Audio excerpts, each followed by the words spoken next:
1918, just after my first child was born, the Commonwealth Games were held in Jamaica. World records were broken. Now 48 years later, my grandson is here, 18 years old. He is entering the third stage of education. Jamaicans of Josh's age group are doing great things at the Commonwealth Games. But it's time to eject the ruling family of Britain and outlaw any ruling class in Jamaica. So over to you now, Josh. I'm just looking forward to entering a new stage in my life, and hopefully I can spend some more time at the show where I can get advice from some other people who have been through the same things that I'm about to go through now. Well, thanks. I'm so glad you'll be here at the University of West Indies. Straight up, News Talk 93 FM. I'm Jerry Small.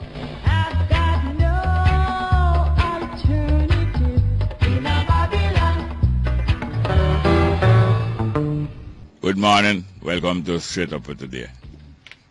And for this week here, today is what, the 6th of October. And we're broadcasting here from News Talk 93 FM. News Talk 93 FM on the Mona campus at the University of West Indies. And, you know, it's another week. No week is really new, but it's another week. And I never get to see the newspapers until this morning because the weekend was so busy. I don't go through the newspaper. Sometimes it is very interesting and sometimes not that much. Well, the most that the newspaper showed, I think it was yesterday, that some poll come in with some popularity rating and all them things.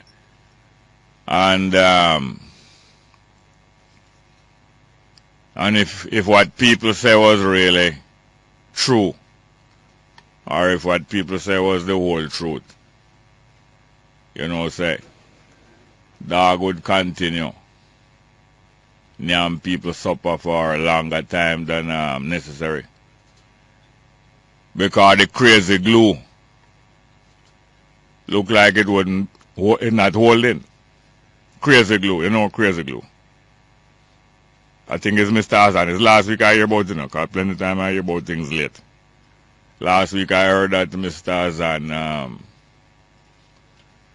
referred to the Prime Minister and our popularity across the lines, you know, not only popular amongst PNP, but popular outside of PNP among some of the JLP people. So wide, like some of the political leaders in Jamaica history, them have a little popularity, a little wider than just them one little close family. And Mr. Hassan was saying that is enough for popularity and images like the glue that will hold everything together and make Jamaica go through. But according to her organization and her support as well, then them polling really don't mean nothing. So therefore you don't have to worry. You don't have to worry so the crazy glue not holding. Or you know say a crazy glue them there. And they don't really reach the bottom of the barrel yet. It plunge gone down far, popularity plunge gone down far, but they don't reach the bottom of the barrel yet. So don't worry for it. It's not the bottom of the barrel. Matter of fact, the barrel have a false bottom deliberately. So that when you believe, say, you reach the bottom of the barrel, you the Jamaican public, you're coming like customs, immigration and homeland security. So when you believe, say, you reach the bottom of the barrel, you don't reach the bottom of the barrel yet. Fortunately for them. You know that the whole object of the political groupings around the world is to stay in authority as long as possible. As long as possible.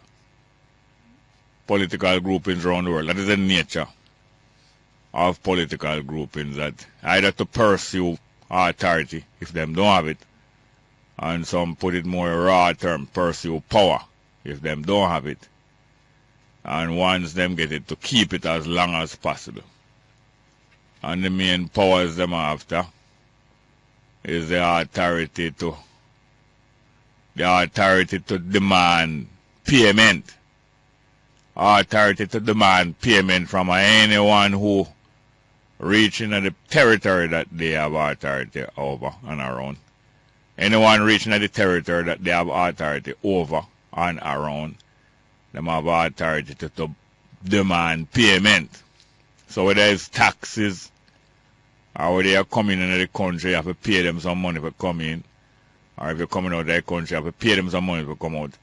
Or if you do anything that is against the laws and the rules of the country, you have to pay them money. Sometimes to stay out of jail, and sometimes to stay out of prison, and sometimes even if you're going into prison, and even if you're going out into jail, you still have to pay them money. But I was trying to make you understand that one of the main authorities, one of the main areas of authority that political groupings all over the world pursue and try to get in control of, whether legally or if them can't get it legally, them do it illegally, is the authority to collect money. That's why I don't just say taxes, you know. Not just taxes, just authority to collect money in that territory. So if them get in control of political power in the United States, them can collect, them have the authority to collect money inside the United States. Whether it's taxes, or whether it's fine, or whether it's extortion, or whether it's money when you enter in the country, you have to pay them some money coming, or if you want to leave the country, you have to pay them. So the authority to collect money. And the main set up here of authority with them run down is the authority to be in command of the armed forces in the country. The country will have arms and gun and equipment for force people in an organized way, armed forces. So that's the two main things they want. For control collection of money and control arms, all who have arms in the country organized together, solely and police mainly. So this clique down here and this clique down here not different than from most other set of people in the world who pursue authority. And some of the people them now have money. Some people powerful through money. Some individual powerful through money that them accumulate. And some of them powerful, some of the family them powerful through money where them accumulate. And even if them have one kind of power, them usually want other kind of power. So you find some money people, especially when them group up together in families or if them group up together in association, them want other kind of power outside of money power.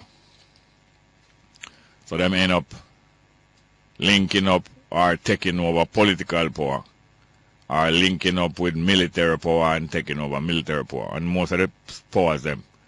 You have a next set of power too, religious power and authority.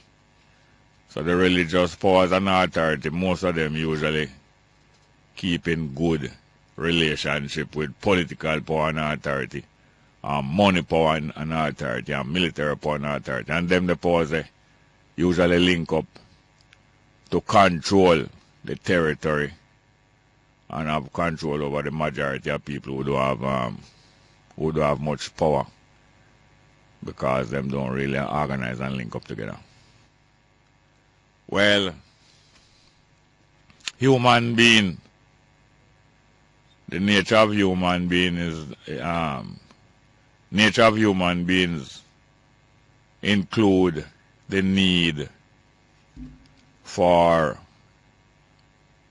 company. The nature of human beings include the need for company. Most human beings feel a need for company. You have a few human beings who don't feel any need for any company, and they are quite satisfied to be alone and by themselves and on them own. Matter of fact, them not satisfied if them not alone and on them own.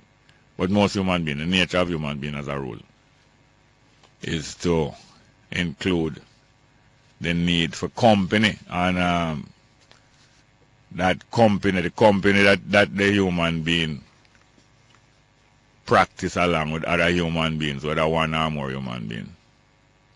It have benefits both materially.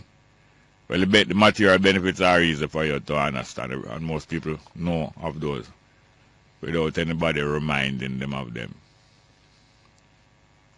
Because when you have company, you're usually able to keep one another safer by looking out for one another and taking turns in doing things for one another, so that one can sleep safely, and the other one can maintain safety, and then now you them safer than people who on them own, have nobody looking out for them. And outside of material, yes, many different material ways. You help one another plant food, and you help one another protect the food from either animals or other human beings who might want to take away the food. So you keep company, you have benefit of materially. You have a more, food security. Food security is better than when one person alone trying to maintain food security. Many other ways. But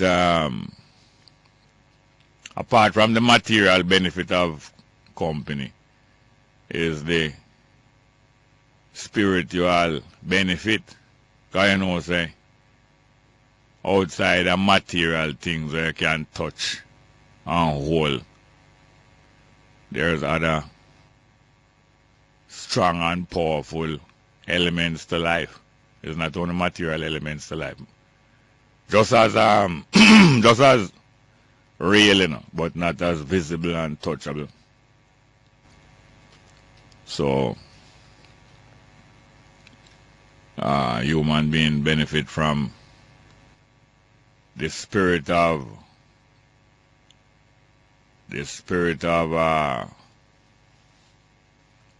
comforting one another, or the spirit of encouragement, and the spirit of expecting that good things can happen. When more than one human being practice to encourage each other or the group, that good things can proceed or good things can happen, that encouragement keep each one who participate and each one who benefit, keep that each one going in the direction going in the direction going in the direction towards good, and good is coming towards them. Good coming towards you from out of the future, and you going towards good from in the present. So people encourage one that way. And so the spiritual understanding of human being benefit and grow. Some people claim says only material matter. That's what material and matter come from, the same word, material. So some people say it's only material where you can touch. Matter. Other thing no matter. And yet, when them sit down in themselves and thinking about other things that them want or things that them don't want, them have to be thinking in terms of things that don't matter or that you can't touch. I'm not talking to the people who are alright, People who are alright don't need to listen to me. And if I am perfectly alright, I do have to listen to you, and I don't have to talk to you. But most people in the world need to listen to one another. But some people don't need to listen to one another outside of their own kind, because them consider me and you can't help them. Excuse me, and you can't hardly help yourself, so therefore you can't help them. So some people don't need to listen to what we are saying. They are better off. Therefore, them don't too need to listen to what you are saying. Furthermore, them know more than me and you. But I am here to encourage.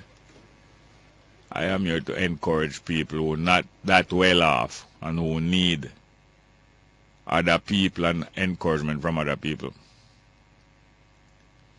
That's all I talk about. By the way, you know that many things that we do by habit, or many things that we follow people and do, some of them is not our habit, but we follow other people and do them till them become our habit. Many things that we do, both individually and in small groups and in large groups and in crowd, are not good for us and not good for the environment, not good for life. Not good for life, but we still do them. Just like how you say, I don't do it, but I'm not going to remove myself. Just like how you say, we as a community now, we throw away all kind of things carelessly. We don't care where it want to go. Throw it down. Throw it down and it might go choke up the toilet, might choke up the river, choke up the drain, choke up all kind of place. And many other things like that. Then if we are going to draw in smoke inside our own lungs and choke it up.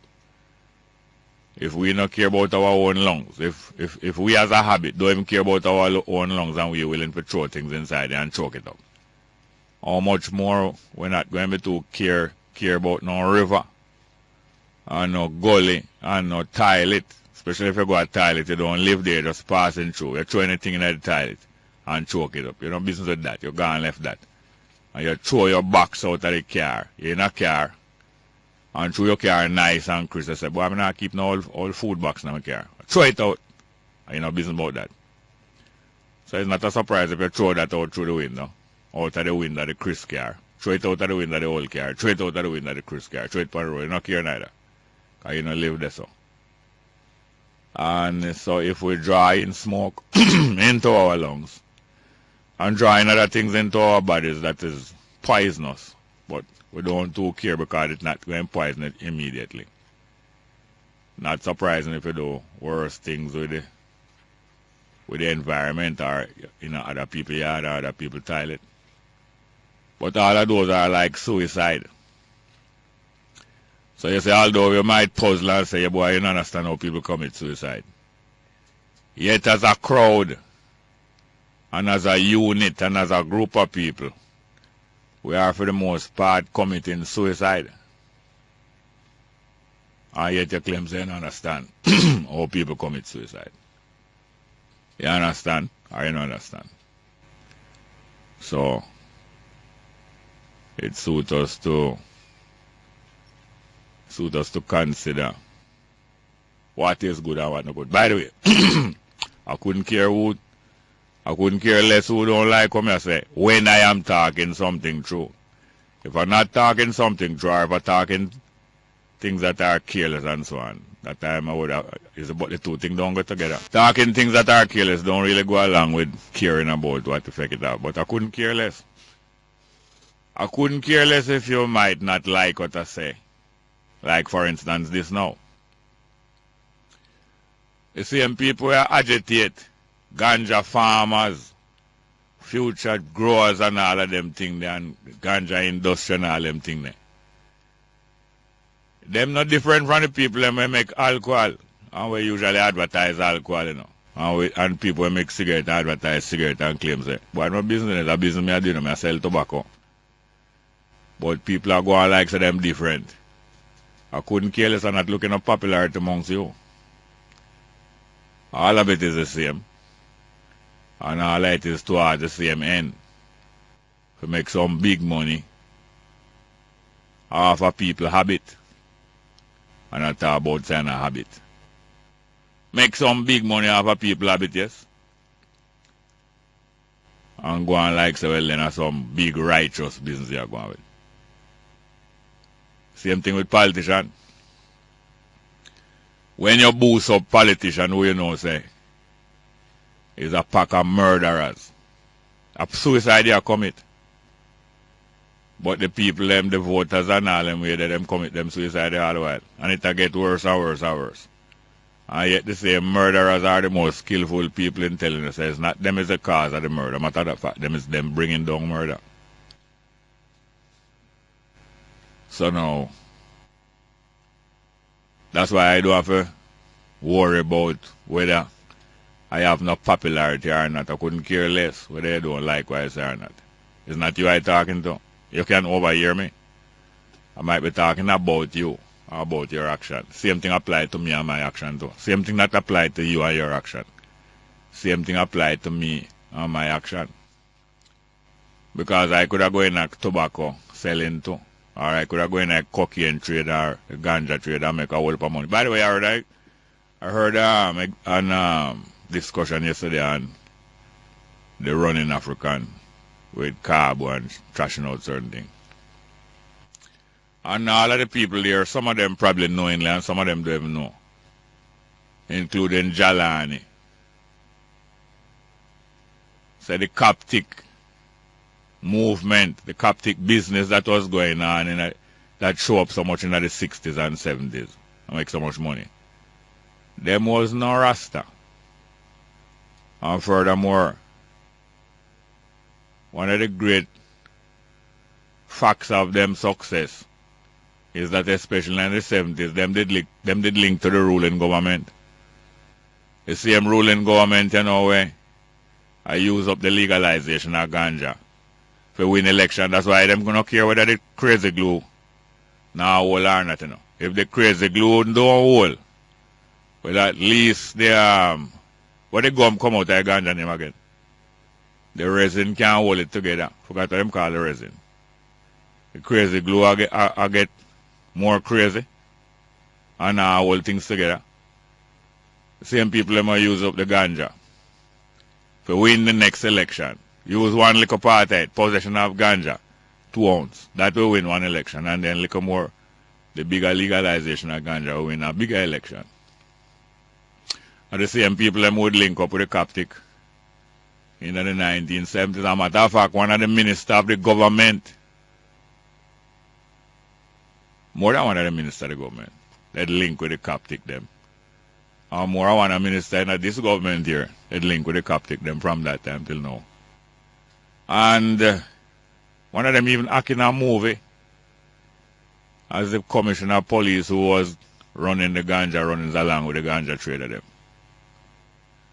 Well, let us go for a break now. Here what you have to talk about. Straight up. Good morning and welcome back to Straight Up. Hello. Welcome. Straight Up. Hello. Hello. Yes, morning, sir. Jerry. Yes, sir. Welcome. Plenty things. Look here. You see like how sometimes you don't like when people say we. Yeah. Well, me. And it's not that I don't like. I just want to clarify from them whether they involved in the thing or them willing to be responsible. Well, look here. The quality of a talk show, you see, is dependent upon the limitations of the host. You know? I don't like when you have from the other day you have placed limitations not only on yourself but on some of the listeners. Because for you to say, if you invite certain people like government officials on the program, them only are going to propagate for them things.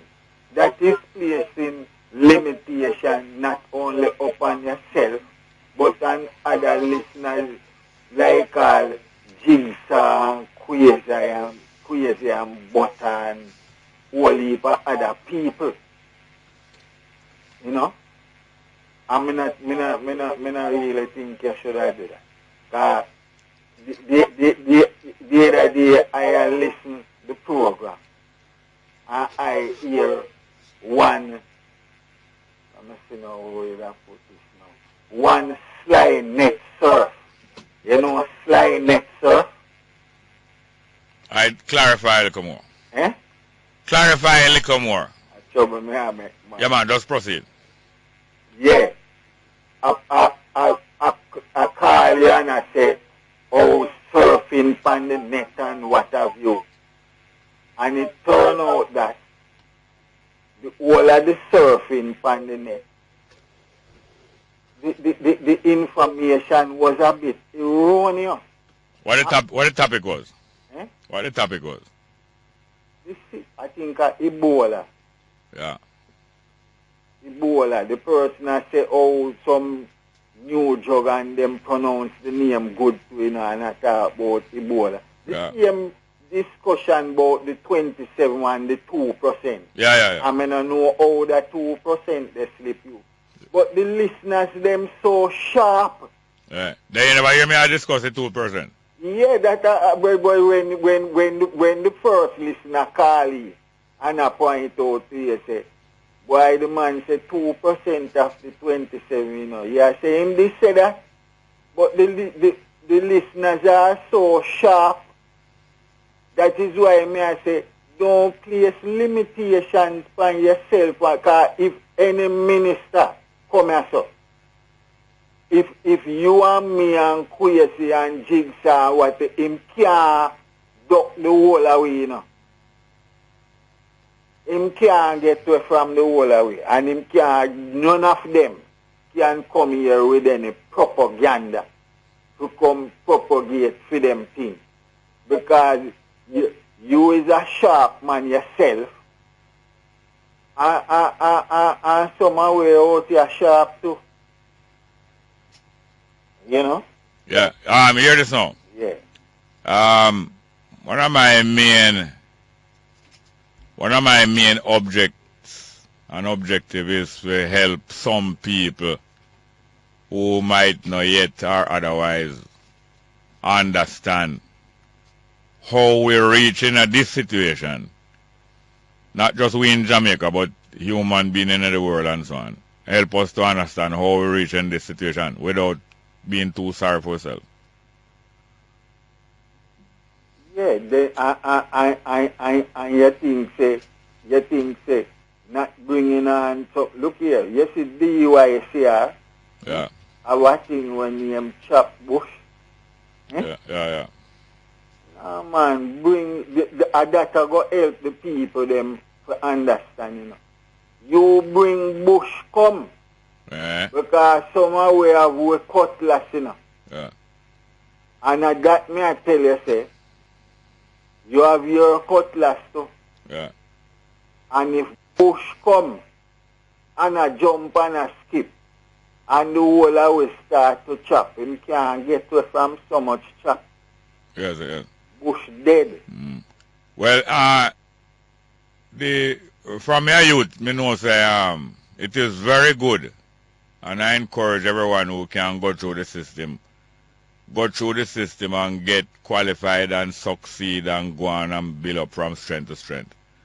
And then now there's a certain number of us who not going to go through the system, and all of we can cooperate together. But I'm not going to be I'm not aiming to be like a next talk show host or a next program or so on. But at the same time, I welcome some of the same people who interact with other talk shows, including yourself. But I forgot to our next call. Thank you very much, yeah? Yeah. Morning and welcome, straight up. Hey, morning. Yes, sir, welcome. Yeah, morning. Me gonna blow this show with we don't want no politician on this show, man. We want to listen to a good program, you know? Yes, sir. Yes, I wouldn't oppose what I say. Yeah, man. Me like how you run the show, you know? Yeah, man. But, yeah, man. Anyway, take care, Jerry. That's all? Yeah, man. That's all. Well, that's good still. Thank you very much. Yeah, man. Easy. Yes. Yes, welcome back to Straight Up. Hello. Welcome. Hello? Yes, sir. Welcome. Morning, brethren. Big up yourself. For the first me I call, me I listen to ears. Seeing every time I in Jamaica, I listen. Don't follow the brother there with the politician for your show. Just one do what you do, understand the thing right and proper. Blessed love. Here, so don't bring a politician on the show. So just be tired of the propagandists and all of them people there. So just love them thing there. Respect. Here, my brother, enough love. Here, enough people out there rate you. Enough people are listen to you. Look at the petition thing. Them petition thing in our work. Preach the word. Yes, sir. Blessed love. Yeah? Thank you very much. Now, if politicians call and request to be heard or request to talk about something, I have no problem with that, you know, but I don't feel no urge to seek them out or pursue them. But they are welcome. I want to show you up to last week, Mrs. Jennifer Edwards. I think she's Miss Jennifer Edwards was on the program here because she needed to clarify a certain thing with the public, and she was welcome. Any one of them welcome. Because we're not afraid of none of them. And at the same time, if we even talk the harshest thing about them, it's not really anything personal. I don't have nothing personal. I can't remember. Excuse me. I can't remember. Maybe if I dig my memory, but I can't remember right now personally any politician ever do me anything personal. I know some of them are even do good favor towards me too. But not because them do good favor towards me. I'm not under no obligation to them. Only thing I'm obliged to do is acknowledge that them did do a good favor to me. And I have to make it plain. And I don't afraid to say so. But I'm under no obligation whatsoever. I want to go to the next phone call, but there's some other things I want to say still. But let's go to the phone call. Good morning. Welcome to Straight Up. Hello? Yes, Mr. Small, morning. Welcome. How are you doing, sir? Alright, fine, thanks. I kind of like the vibe that one. Yeah, man. Yeah, man. When I say still, I agree with Garnet still, you know, but I probably add a twist to it, you know. Yeah. I think them can come, and I think they should be encouraged to come too, because this is really a good medium, so we really get a chance to interact with them. Yeah. You understand? However, maybe you could structure it to make them know, say, like what them can do in other places, they won't get a chance to do it here. Yeah. You understand? So the moment a guy feel like say he can deliberately avoid questions, can them do that? Yeah. Then do that repeatedly, and we sometimes surprised that the other host them hold them up to say, listen, you never hear the question? Yeah, man, up to this morning I hear on another station, I hear them interviewing Paul Burke. And more time I put them in a them place on some kind of way there. Yeah. But him others know say me not gonna really allow them for angle me that way there. Yeah, and I would have definitely encouraged some of them, but in a smart way. I'd say give us a chance probably to say, listen, tomorrow you're going to invite X, Y, Z. Yeah. Is there any questions you would like for us to ask? You understand? I put together a nice little pool for people who might not get through to him while he's in the studio. Yes. You understand? Yes. And the more me do that, you see? Yeah. The more me do that, my program will resemble certain other people program more and more. Hold on, allow me, man. The more me do that, my program will resemble certain other people program more and more. And maybe my ratings will go up. My ratings will go up till little by little. Me start reach from down in the low part of the ratings and reach up in the middle part till me can almost reach up in the upper class. Like them too. Maybe that can work. Yeah, I think if you hold them to different standards, that would be the difference. You know? As I say, you show excellent as it is, but it can get better. And as I say, if we choose to get them wisely, give people a chance to interact with them in a meaningful way. Yes. I want to show you when we are youth, you know. Yeah. Some of my youth brethren them said to themselves, like Peter Phillips and some more say, why it's so difficult to change the political culture of Jamaica. Maybe we should go into the party them and try to change it from inside. Yeah. And him and others go inside there, and instead of them change the political culture, I'm not even with my Rastafari brethren, they are my brethren and sisters. So true, my brethren and sisters, I don't have to look for them because I have closer than brother and sister. So that I don't even vex if my Rastafari brethren and sisters feel vexed when me I tell them, say, no for them, build up the ganja trade so them can live off of the people like how the tobacco people and live people always live off of the people. Them can go one side. Yeah. But I'm a brethren and sisters still. Good morning, welcome to Straight Up. Hello? Morning, welcome. Hey. Yes, sir, welcome. Hello? Yes, sir, welcome. Go ahead, please. Yes, brother Jerry, welcome for your show. Well, go on. But you know, Israel and St. Andrews content. Content. And those players. Yes, sir, yes, sir. And you know that the most coffee up here. Yeah. From Mr. Damian Crawford. When we are starting to hear the road in a bad condition, man. When he says it's very bad. Yeah. Very bad. And Damian Crawford is not a representative, is a caretaker. You understand? Yeah. From Gillard Barrett 16 road and come out of politics. You make one of them just come and patch it. Joan Garden come and give it a proper job. I'm a PMP, you know. So they can describe myself as CRB with the big fruit. Big flag with down the pardon with Damian Crawford and the fight politics on Walton Park Road. So after those days, then Porsche come down councillor. Migrate to Eastern and St. Andrews 40 years now. And I want somebody fix this road. And I did not buy and Joan Garden. Damian Crawford not doing up no PMC, man, I put them tourists and down from here. And also to represent to the VCU and St. Andrews. They have a view. To tell him, say, tomorrow he got close to. So come back to Korea. And then I go to Joan Garden and make a put him up. Because whole PMC are looking. All right. Yes, all right. I hope him get the message here, sir. Yes, man, we need road. Thank you very much. Thank you very much. Next call. Good morning. Welcome to Straight Up. Hello. Good morning and welcome to Straight Up. Hello. Good morning. Welcome. And some lands are center and road river. No, start over again whenever we're hearing. I'm saying, do you realize that the Chinese want more Jamaica same way? Yes, man. They want the land above Duns River. Yeah. And I mean, the water supply for Uchuas is from above Duns River. It's a gravity feed system. And if they allow the Chinese to get more land, to get those lands up there and do anything, then turbidity. So what is it? So soon and very soon, when the Chinese go to Thailand. Hello, is the Chinese are talking about or China? China. Yes, yes. So I wonder where they want, maybe that's who want all the offshore areas then. What do you think? You don't think so? I think so. This is their gateway to the Americas. So them trying to control everything. Yeah. But I'm telling them, don't do that one. If they do that one, that's when we have all more problems upon problems upon problems. Who you telling that? The government. And you believe them going to listen to you? I doubt it. But I mean, like fear the hydrologists, them and everybody and the people. No, hold on. And tell them, don't go there. Hold on. You know that the government not going to listen to you, but you still telling them and all them way. What happened? Yeah, but the man, maybe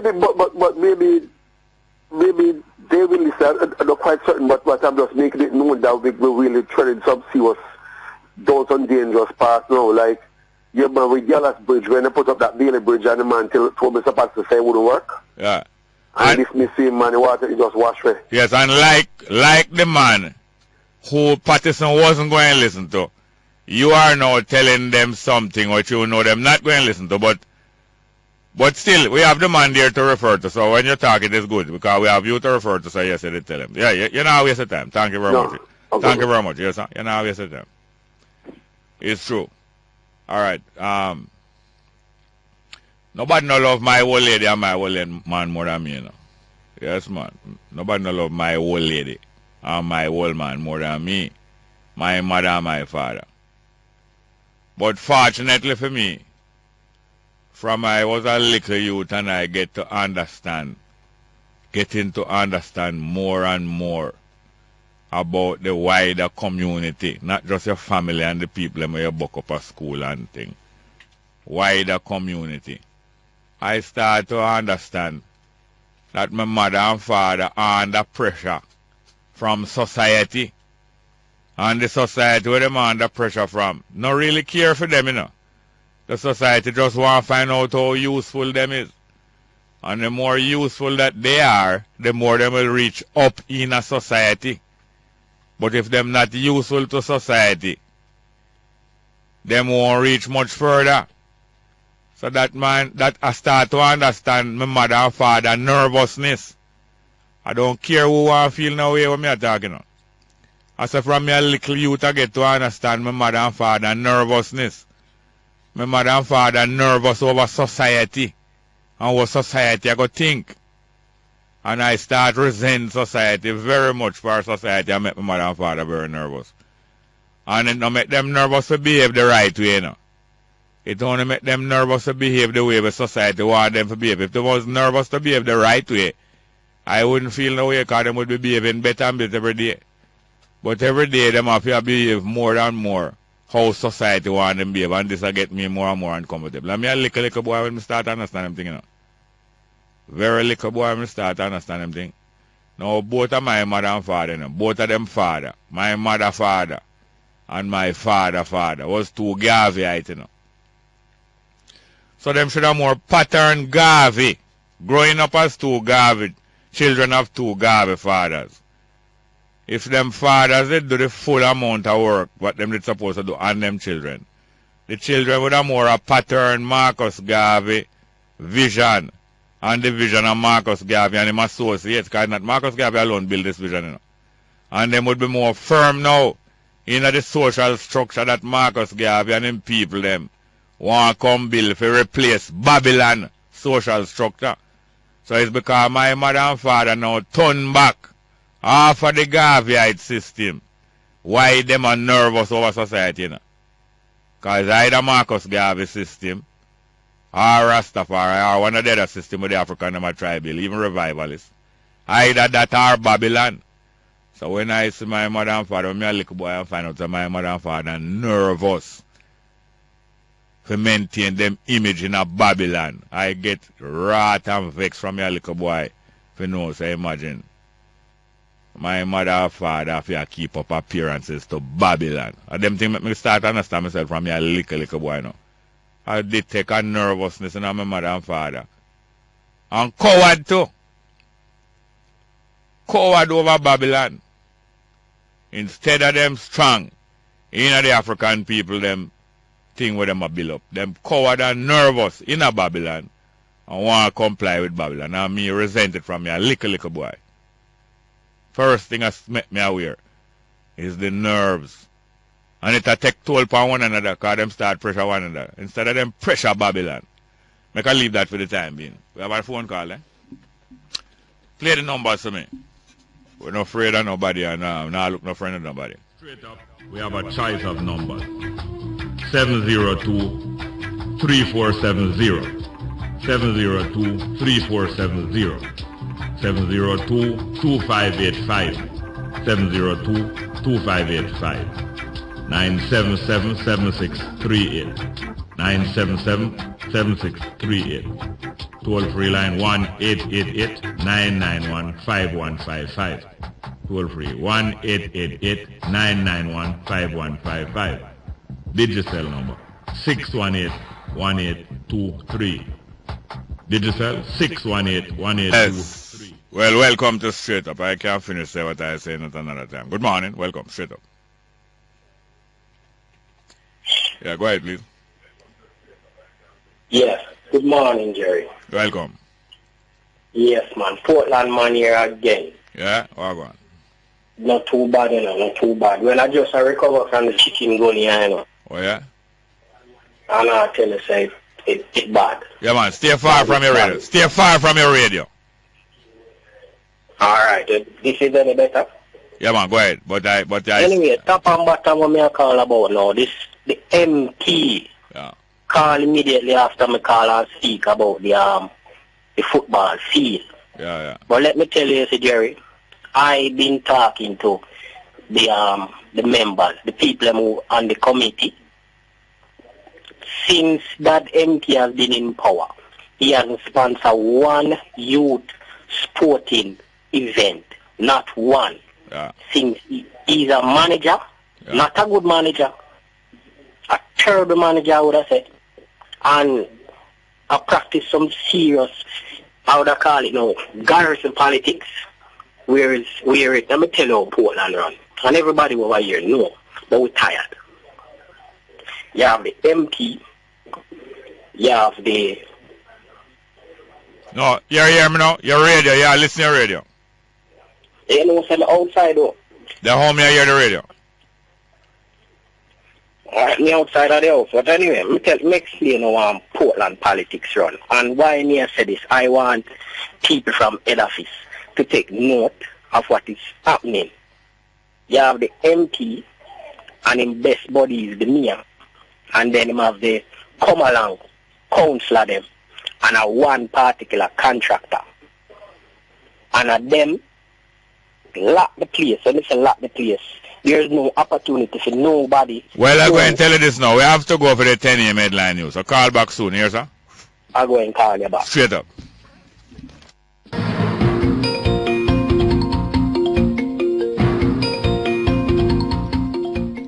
Good morning with the latest headlines. I'm Kayla Wright.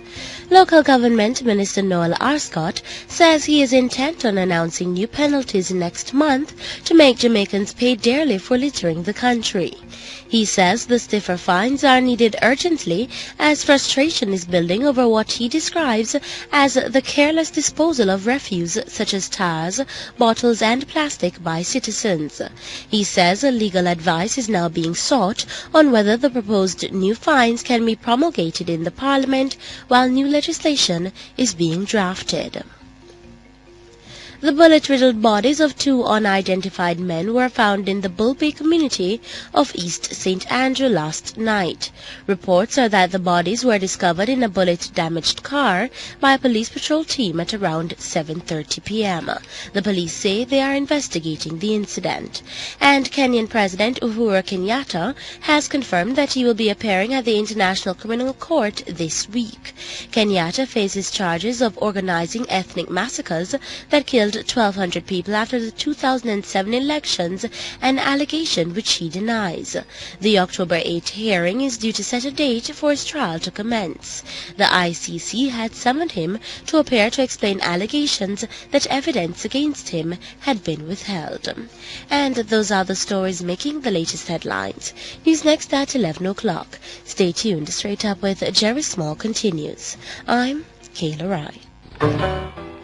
Good morning, welcome back to Straight Up. I'm your host, Jerry Small. We going into the second hour of our program, and somebody called and asked us to make an announcement, well, kind of not private but personal, asking for Junior Booth to contact the family of the late Morris Booth.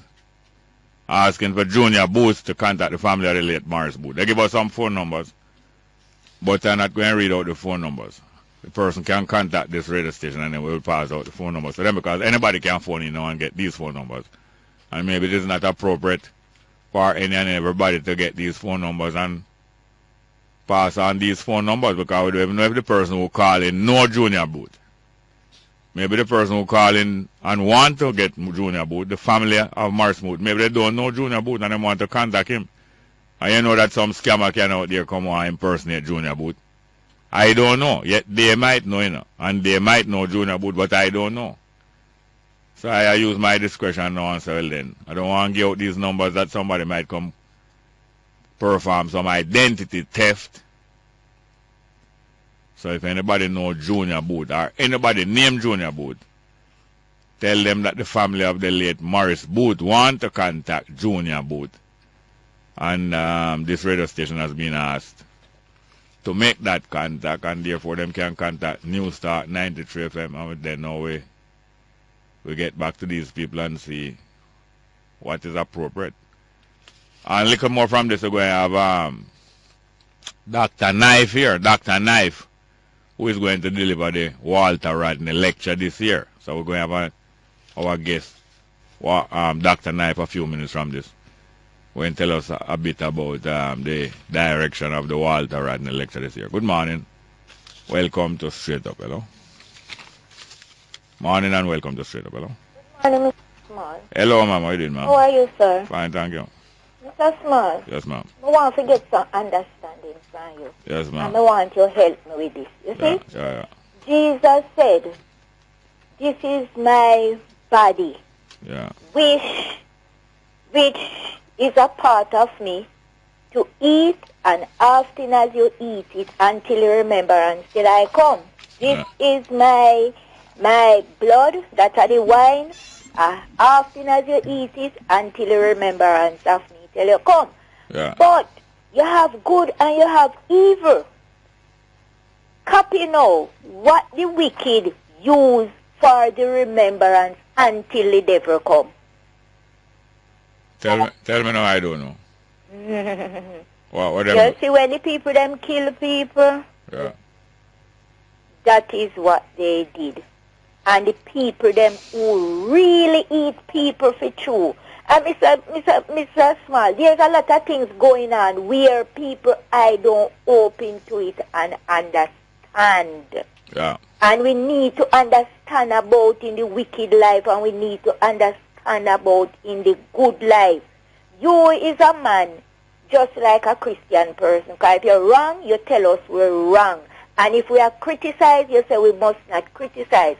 But out of a stupidness, you can get sense. Because what I learned this morning, that the groundworm of 10 heart, and it has something to do to the earth and how the earth have the growth of we getting food out of it. So when you go home this evening, you go up on the website and search you up and see for yourself that sometime when me come and say certain things, people say me stupid. But you can say I am stupid, Mr. Small, and when I come to you, you don't have nothing good to say to me. Yeah. No, I couldn't say that. Today is not my radio day, you know, so I'm just chipping in on that. I learned that this morning, so you can do a research and find out. So which day is your radio day? Like Tuesday. Yeah. Thursday. Yeah. Tuesday and Thursday. But anytime you see me chip in before then time there, may I do it before me go to work. As me tell you, say I evening time I go do little something. All right, thank you very much, dear ma'am. Okay, sir. Yes, sir. Good morning and welcome to Straight Up. Yeah, yes, Maya, how are you going? King Selassie, blessed morning, Aya. Yes, sir. Yeah, man, give us thanks for another week again, you know? Not true. Not even another week, this is another strong. Yes. Yes, because, Small, as you mentioned about the Walter Rodney lecture there. Yeah. We're really starting to get impatient, you know, because I said, boy, I'm not hearing anything about the commissioner. The commissioner? The commission. Which one? Walter Rodney Commission. Oh, yes, true, yeah. And I'm sure you might learn something there at the lecture about that. The Walter Rodney Commission being conducted in Guyana, not true? Yes. Yeah. Well, I'm dying to get on the way, man, trust me. But it's on the way already, I think, yeah, I don't know what's happening recently, but my guest is here in a few minutes. Maybe he can tell us what, Oh, yes, sir. All right, yes, this morning I want to say congratulations to Professor Verin Shepherd, Mr. Small, and Kabu. Yeah? Yeah, man, I love them program, Mr. Small. It is very informative as yours, you know? Yes, sir. Congratulations to them, yeah? Yes, man, you have to dig them up, Mr. Small, because they do work like you. As you always tell people, say people out there do work like you, you know? Whole heap. Yeah, man, whole heap, man. So we have to give thanks to them, man. We have to keep the flag high. Concerning reparation, Mr. Small. Yeah. I might know about reparation and what reparation is, but the way it is being tabled in Parliament, as me I hear about, like them as a boy, a first draft is being tabled in Parliament and ready to go on further, you know? Yeah. Like how to present the case and thing. I don't really understand that part. And yesterday I was listening to Verin Shepherd and the program with Cabo, and then after Mr. Mike Henry did come in still, and I don't know if I really understand what is being tabled in Parliament still, but I never did really like the direction which part Mike Henry was going into still. I don't know if you were listening to it and understand it. Which direction it was going? It seemed like something was missing from the report, like I said, something else was supposed to be on the report. And to him, understanding is like it can't go over and add to it or something like that. Anyway. You know, when you come up with certain points, you say, well, this should be on the report, you know, this not on the report. Yeah. But it would seem to me like he must say, well, he's already gone through and it will look away if he go back or he can't go back, go review and things like that. Yeah. Anyway, I never hear it myself, but what I know is that the majority of parliamentarian and politicians, if and when them start taking interest in it and start to push it or whatever, or if it look like it's going to work. Listen. If you get on the way in the limelight, and even some people who not even understand what is reparation or consider reparation, finally know about it, and no one even interested. Yeah, but what I want to say, cause we have got a couple more calls, because we'll get this here with it, is that the politicians, them who getting interested and so on, don't be surprised, because I'm not going to be surprised. No. If you find out that their main interest is to get reparation money, to pay off debt that them get us into, and then get in a position can borrow some more money. But I forgot to some other call, but maybe after the guest we can get back into it. Yeah, man, give thanks and praise. Just sum it up already, man. Yeah, man, thank you very much, yeah? Yeah, man, give thanks. Yes, good morning, welcome to Straight Up, hello. Indeed, Brother Jerry. Yeah, well, go on. Sir? Well, I'm there. You're going to have a brilliant man in studio shortly, man. In here already? Oh, yeah, say, heal Dr. Kadam with Knife. If he not put on him headset, him can just give me a wave. You know, man, you're late, man, because I'm previous to that, he put on headset long time. What the devil you saying to me? Yes, I give thanks. Yes, sir. Boy, I want to tell you, say, I hear you more time on Saturday, man, and I like the way you analyze the issues, you know? Okay. And identify the various factors. Sure. And you talk straight up. Yes, I. Yeah, man. True, give thanks. Yeah, man, so I give thanks. We need to hear more people like you, you know? Really? Is that, you know, Queen Africa saying in one of her songs, boy, them have the wrong people in the right position. Please, Bridget, I hear Bridget Eli from St. Kitts. I was just say we have the right, we need the right faces in the right places, you know? Yes. Yeah. Just true. For real. True. Jerry, Yeah. on the local scene, Greater Portmore Primary. Yeah. Boy, them have an issue over there. May I ask Dr. Davis to take it up and run with it, you know? And I don't want nobody get alarmed when I say run with it. Right. You know, you know, sir, them have a playing field over there, a football field, etc. Yeah. And from them clean the drain, I get to understand, say, crocodile, find it as them comfort zone. Apparently, this drain run across the play field. Oh. Yes. And you know, that is of grave concern to the principal and everybody, in fact. Must be. So I gather that it was brought to Dr. Davis' attention, and he offered to, you know, intervene. So I just want to tell him to take up the issue and run with it. Yeah. Well, Finally, that's Jerry, good, yes. my condolences goes out to the family of that young, budding, should I say, actor or film producer who was killed in Trinidad recently. Yes. You know, it was just a few weeks ago, me and you talk about that dread place named Laventille. Yes. Not dread because of the place, but because of some elements that is there. Yeah. And them killed the youth, them say apparently he was in the wrong place at the wrong time. Yeah. Now I gather that the leader of the opposition went on the scene that is in Trinidad a day or two after, and was surprised that the police did not cordon off the scene. Yeah. And he had to encourage some people to hand over spent shell to one of his security detail who is a policeman. And in turn, now I hear that some people are accusing him now that him, by doing some things like that, is like him tamper with the scene now. Indeed. But I mean, if them not cordon off the scene and people are run up and down because of curiosity, etc., what them expect will happen? Yeah. And frankly speaking, the leader of the opposition over there is a hands-on man. And look here, these people were killed by police.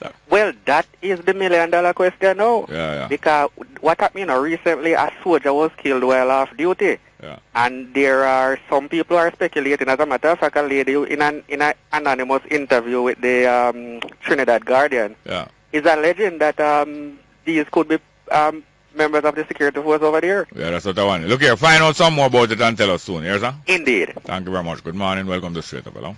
Hello, morning. Welcome, sir. And morning to Dr. Knife, too. Yes, greetings, sir. Yeah, man. Hey, you know, say, the tourist business, you know, say, me always, the things that me talk to my tourists about, Jerry, are like, you know, the start of the Rastafarian culture and, you know, things like those and Marcus Gargan and things. You know, the tourists interested in them things. You know, just tell them about the hockey and the salty. And, you know, so them always have to tell them about the persecution and thing where Rastafari got through, even in the start of the tradition. And I even have to tell them, because, you know, up to this time, a lot of people think that Rastafari are just a bunch of pot smokers and they just get up every day and smoke pot and do nothing else. So I have to tell them, no, some of the brightest minds, even after the persecution, some of the brightest minds that we have in the country now are Rastafari, you know, and I even mentioned Dr. Knife's name and Miguel Lorne and them guys, you know, so it's kind of, you know, interesting that you're on the program this morning. I can hear you. Yes, sir. Yeah, but another thing, you know, I was listening to the Minister of Health this morning on a TV station, and the man seemed not to have a clue. I mean, how can you be talking about chikungunya for 2 years now, and you're coming now to say that your advisors did not? Because the question was asked to him, do you think it would be a good idea to quarantine the 35 people what him did say have, you know? Are you there? Well, I get the idea I'm going, boy, that would be so ridiculous, because if it quarantine that 35 people, you would be really living a dream world. Because the same dream world that the dream picture that was painted, that is only, well, he didn't say that it's only those people who have chikungunya. He says only 35 confirmed cases. But to go further on to quarantine those people because they are confirmed, and yet you know that there are many out there who have the disease, it would be really, the emperor new clothes would be looking so good upon the Minister of Health and even the people them will have the chicken gun out there. That means, you know, you quarantine, they either put on the suit them who over the 35, you know, and the rest of the people them now would have on the Emperor new clothes. And people that say, boy, things safe. What you say, Dr. Nice? Everything's safe. But I know, I so low. I think I'm going to take one more phone call before you come in. Is one more way, ma'am? Yes, good morning and welcome to Straight Up. Hello? Hello? Yes, sir. Welcome. Mr. Jerry? Yes, sir. Welcome. Good morning. How are you doing? How are you doing? Yes, me no scientist on me ask how we do something for me. They could be investigate something for me, please. Yeah, I could see if you can do it, no? Yes. You will see they have one machine up there, see. Use. Flush people, yes, certain kind of sickness we have to flush out. Hold on. When you say use, you mean the hospital, right? The hospital, yes, on the hospital. Yeah. The hospital, when they charge, you know, for flush out anything, the sickness, they charge $15,000. To flush out certain sickness? Yes, like, you know, gallstone or something like that. Gallstone, okay. Yes, but me know, but too bad now, go up on about 3 months, and then can't go up and then say the machine broke down. Hold on. Is it dialysis machine? Something like that. Oh. You broke down, you see machine broke down for about 6 months now and can't repair. Yeah. The man who operated me, the doctor who operated, how one, a female surgeon in charge 500 and told me for poor people. Oh, that man is poor people. I understand you, I understand yes, you. And for you, one, we operated in charge 15,000. Yeah. You put on poor people, all the poor man that to get through from how much month one can get, and they can't fix up. Yeah. You see, that's no sense, so sometimes. So tell me something now. Tell me something now. How you get to know about it? Man, people hurt them and tell me, man. Them tell you. You know, hold on a little. So what happened now that we are hearing it from you second hand, and then now you heard it from some other people, but... Yes, that's why I asked if you check it out for me as an intelligent man. Oh. You understand me, say? So you say we have to be careful, though? Yes, I mean, I agree, man. I'm not playing nobody. But me say, sure, you can't check it out for me. But this man, you work there. No, this man, you tell me. Because he work there, he tell me, but me couldn't believe I'm here, so again. Yeah. The machine there, they go, them charge up there. Yes, man. All right, don't worry, go over it. I understand. And this man you have, you know, where operate the machine, I believe in a doctor. But him have a surgeon, so. Yeah. Him have it privately. And all right, we're going to check it out. 500,000. Yeah, we're going to check it out here. Then check it out and make call. Like and you must check it out some more and tell me some more. Eh? You must check it out some more and tell me. All right, call me again soon, yeah? Yes, but I will check it out for me and find out. The country not supposed to run, so poor people must get priority too. Yeah, of course. All right, thank you. Yes, well, welcome to my guest here now, Dr. Kadamawi Knife, who is well known to a lot of people in the audience, radio audience, and well known to the universe, well known to me from about 20 years. Yeah. So, enough years. Yes, sir. Yes, I give thanks, Jerry. And you have a company of your son, Aitongo. Great. Yes. You homeschool him? Yeah. I mean, as a matter of fact, a sister of mine actually sent I think it's a World Bank, one of those international organization reports on education systems within the Latin America and the Caribbean. You know, and raised a lot of concerns about the education system. They actually argue that the best education system is that which is in Cuba in terms of high-level teachers, and the Cuba's education system is actually ranked above a lot of middle-income and high-income countries globally. So it's a concern, and that's one of the reasons a lot more persons were speaking about homeschooling, you know? Yeah. And it's interesting because we're going to speak on the Walter Rodney, you know, Walter Rodney lecture. Yeah. Walter speak a lot about Rastafari people and other indigenous people. And one of the things that Rastafari always questioned was the effectiveness of the education system in terms of the culture where it imparted. And you see it in this day now, it has come full circle as people recognize that the education system as we deal with it is not the most effective. As a matter of fact, the Bloom's taxonomy, which was revised in 1995, actually argues that it is innovation and creativity which is at the highest levels of learning, and not synthesis and evaluation. You know, and the innovation and the creativity really comes from self, one being self. So that part of self, the innovation and the creative part, has been in our ways imprisoned by the way we deal with education. So even though we are very innovative and creative people, we don't have much innovation being transformed from just, well, we don't have much creativity being transformed from those ideas into things that are really useful in the landscape. Although we're naturally innovative and creative, because the education system doesn't really incorporate those things in a meaningful way. until I reach university, I'm saying, boy, I have to be a rounded student. You know? When we should have been trying to get the youth rounded from the start. And then now when you reach you kind of either specialize or you build on. Exactly, you know. So yeah, homeschool, I don't go. Yeah, that's great. That is great to know. And you know, so my parents, it was my mother really, but I think it's my parents' decision. It's homeschool me and my sister start out now, my little sister. I don't know about the bigger one, but I suspect so too. Yeah. And by the time we reached our school, we was way ahead. Of the regular school. And right through school, we continue being ahead of my age group because of that early foundation. There was not a miraculous. It's crucial, man. I mean, I know that circumstance and things determine how persons can deal with them education, but those in the position for those have to really check it. You know, and I always use a simple example which says that if a youth is in a regular school, I'm in school, say from 8 to 2, from 8 to 12 is 4, 2, that is 6 hours, I have like an hour and a half in between. So it means I have approximately 5, 6:30, 300 minutes in terms of face-to-face engagement in a classroom. If we assume that in that class you have 30 students per class in a 300 minutes, if they should get individual attention, the maximum attention possible for each child to get is 10 minutes. Because it's 30 divided by 300 minutes, so it's 10 minutes. So it means that even if your youth is going to that school, if you can spend half an hour a day with the youth in some program, they give him 3 times as much attention that he will get or she will get than what you get in a regular schooling system.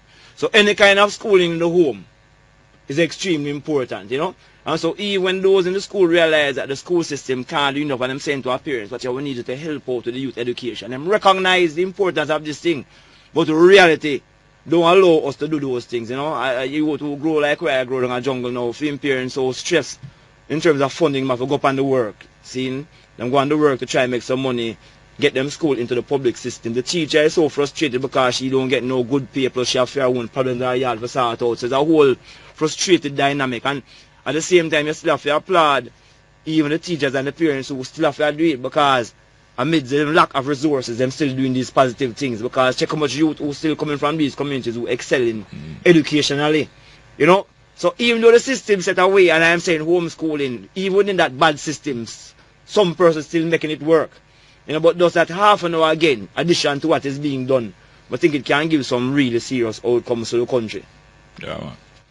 Because as you mentioned, I was talking about it in my own comments in between before you came. After the homeschooling and them start saying go to school, you know, little children, 5, 6, 7, parents and even fathers love to talk to little children because their natural affection is there. When you say the natural intelligence of them, it's that thing where intrigue parents, especially when our father come home. Yeah. But it's by the time I reach high school now, I go high school when I'm 9, little after that when I'm 10, and them way there. My old man no converse with that again. And when me a big man, me and him build back a relationship. Me a big man, you know, with children, you know. Yeah. You know, time for converse because the job where him have, and him try to keep up. Exactly. And I try to move up in the society. Yeah. Him have to do him work. You see right now, Jerry, I think I learn from a lot of people, and I tell people out there that anyway I youth them can't go and not going there, you know. Seeing, I mean, I did in an institution for a number of years and I observed evil lecture and youth relationship, man, and I don't think it is the most airy relationship, and that now got me to I. You know? So, the reality is, wherever I go, even in the studio or at a meeting, I mean, the space, the workplace itself must accommodate these things now. If I'm going to international places, these are some of the best practices now. You have place for children because people work at a place of youth. Yeah. And so when the youth is near to them, them feel more secure. Yeah. Then productivity increase. It actually enhance the productivity in the organization. Yeah, of course. So when I go to a meeting at any organization, I used to be there. I can afford to give my iPad, so I'm there doing some work on the internet. You know, I have some sites which I willing to share, like Khan Academy and some other sites that are really good sites for our youth to learn. So the learning space of the youth is everywhere the youth come on. It's just where them have the access. Where there's an ICT platform, I have a text material because him can be anywhere sitting down reading a magazine. Get exposure to new words. New words means him can create more sentences, him can have more conversation. You know, him can start to learn more. You know, if you're traveling, If I have to go overseas and I'm saying I'm going to carry my youth overseas, that becomes part of his geography class, you know. Of course. In a very real way. I tell you. You know, so who in the position must do it, and if we're in a position to share the experience as well, we'll share the experience, you know, and see how we can make this thing here work. The school system have its own problems, and I think some of us can do some things outside of the school system to make it work more better for a lot of children. Yes, welcome back to Straight Up. I'm your host, Jerry Smart, with my guest here today, you know, Dr. Kadama with Knife, who is giving the 19th annual Walter Rodney lecture this Thursday evening at the University of the West Indies. Is the usual place at N1, yeah. N1, at yes, 5 o'clock. at 5 o'clock in the afternoon. Thursday afternoon, 5 o'clock in the afternoon. And this Dr. Karama with Knife is somebody who has explored and experimented and practiced many different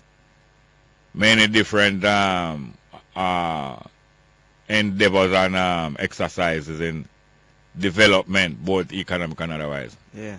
First, I want to start by telling me the title of your lecture this year, and you're connected with Walter Rodney. Exactly. Well, the title is Rethinking Development from the Ground Up. You know, and I think that very important, and I was say from the ground up, because usually a lot of the things that we try in Jamaica have always been something that has originated outside of the country, and I don't want to take into account some of the uniqueness about the whole Jamaican Caribbean experience, which itself creates an advantage for many of us, and so most of those models really tend to support the established business class, private sector, as against looking at the more dynamic space, which the evidence has shown. The dynamic space being the people on the ground, what we call grassroots. And I'm going to go check it. We in our country which has not grown for the past 50 years, despite the fact that we have created so many incentive schemes and packages using so many models to support the private sector.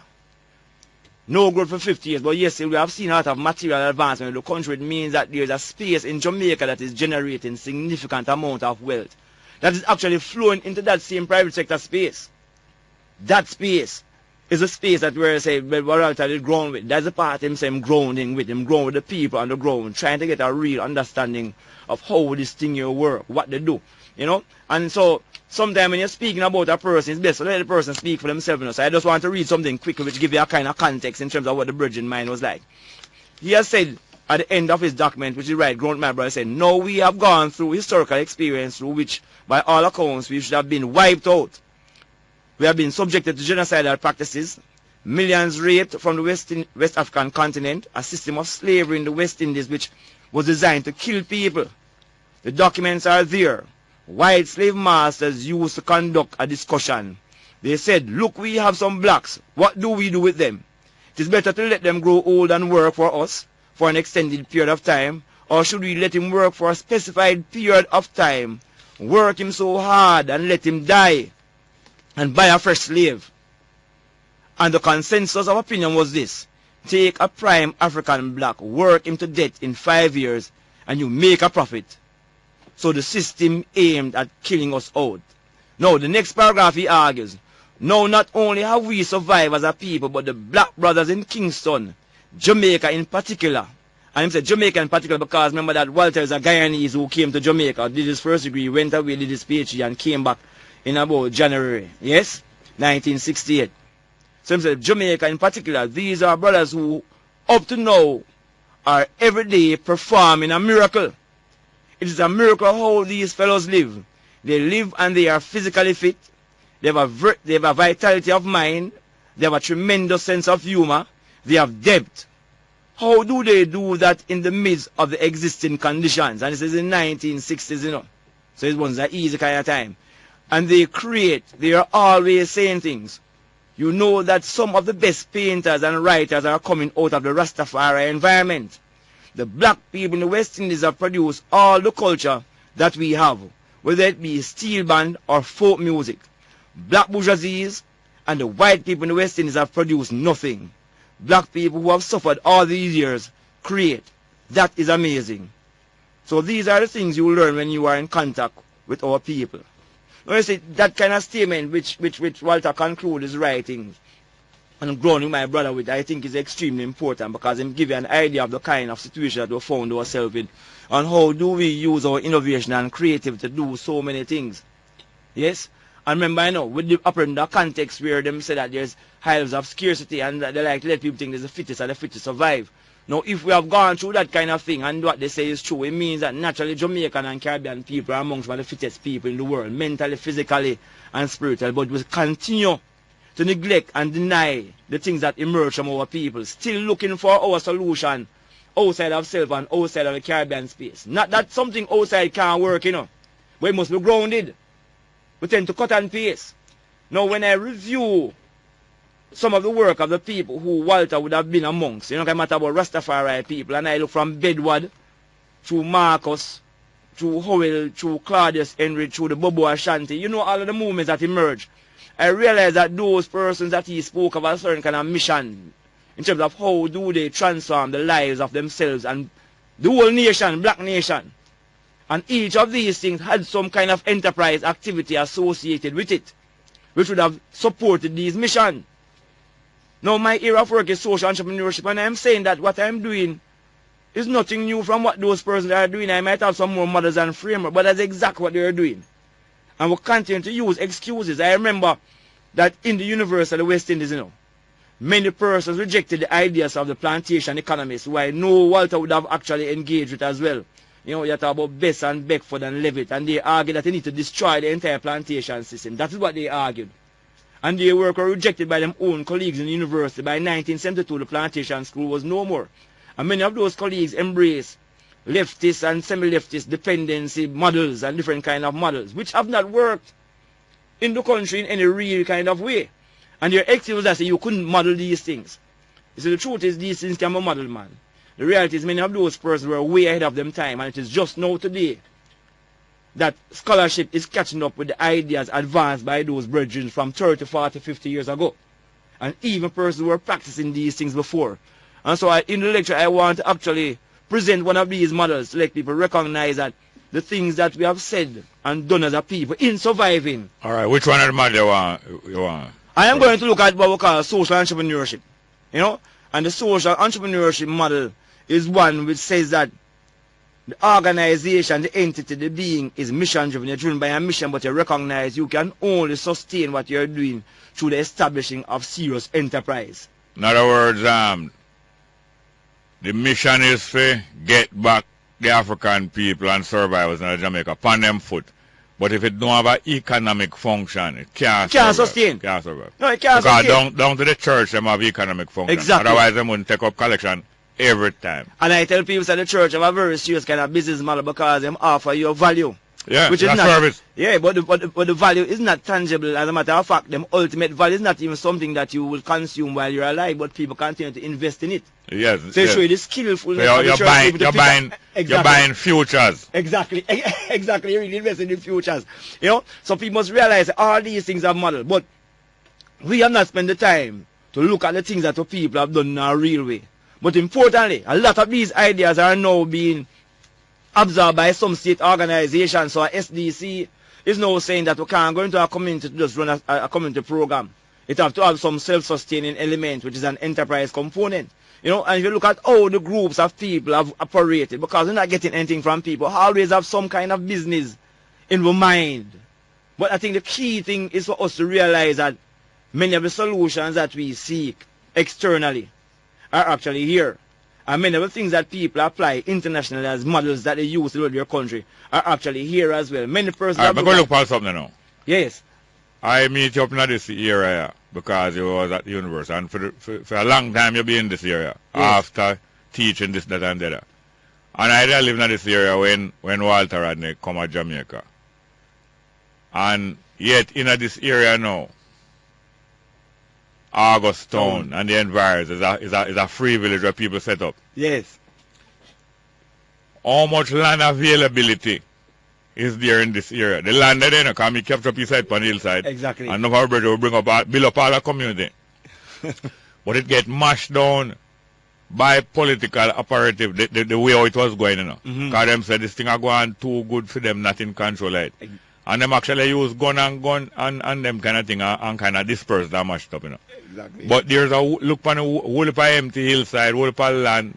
All right. The whole campus here built on a plantation which should have been either divested or kept as a collective or rested back as a collective. Well, in one form, the university is a kind of collective. Yeah. And I'm doing some work because remember you have Dr. Levine Burke who was down there doing some work under the township program, and I know that Baxter is doing some work. But when I look at Augustown, the first that will come to my mind is Bedward. And when I go down to Bedward space and I look at the site and the development, I mean the first idea of putting 4 houses on any kind of platform was what Bedward was doing down in Augustown. You know what I mean? And if you look at where it is, that is near the river. Remember, you know, traditionally rivers, waterways represent places or enterprises. Yeah, man. Civilization around the river. I mean, something not right with the brain of the people in leadership position, because we have so much good in front of us that we could use as examples, and we don't use it. And still today, we're still not really celebrating Bedward as how Bedward should be celebrating. I know that the place was supposed to be considered as a heritage site, but it's not just about a heritage site. We have to go beyond the heritage and say, what were the things these persons were doing to sustain it? How is it a virgin in those early times can get 30,000 people to dress in white to demonstrate and over a cell phone? And these persons were coming from all across the island. 30,000 people full of the stadium, you know. It's not the bit of people you're talking about, you know. So what kind of competence, what kind of communication skills, when people pitch an idea, how you pitch the idea, you know? How you get buy-in, because that is part of our problem now. Many persons today who are MPs have a lot of resources. And them can't generate 10,000 people to come and hear what them have to say. And them have resources. Them have high-tech equipment. Them have email. Them have social. Them cannot get it. Because people have not bought into your idea. So what is it that Bedwood was doing?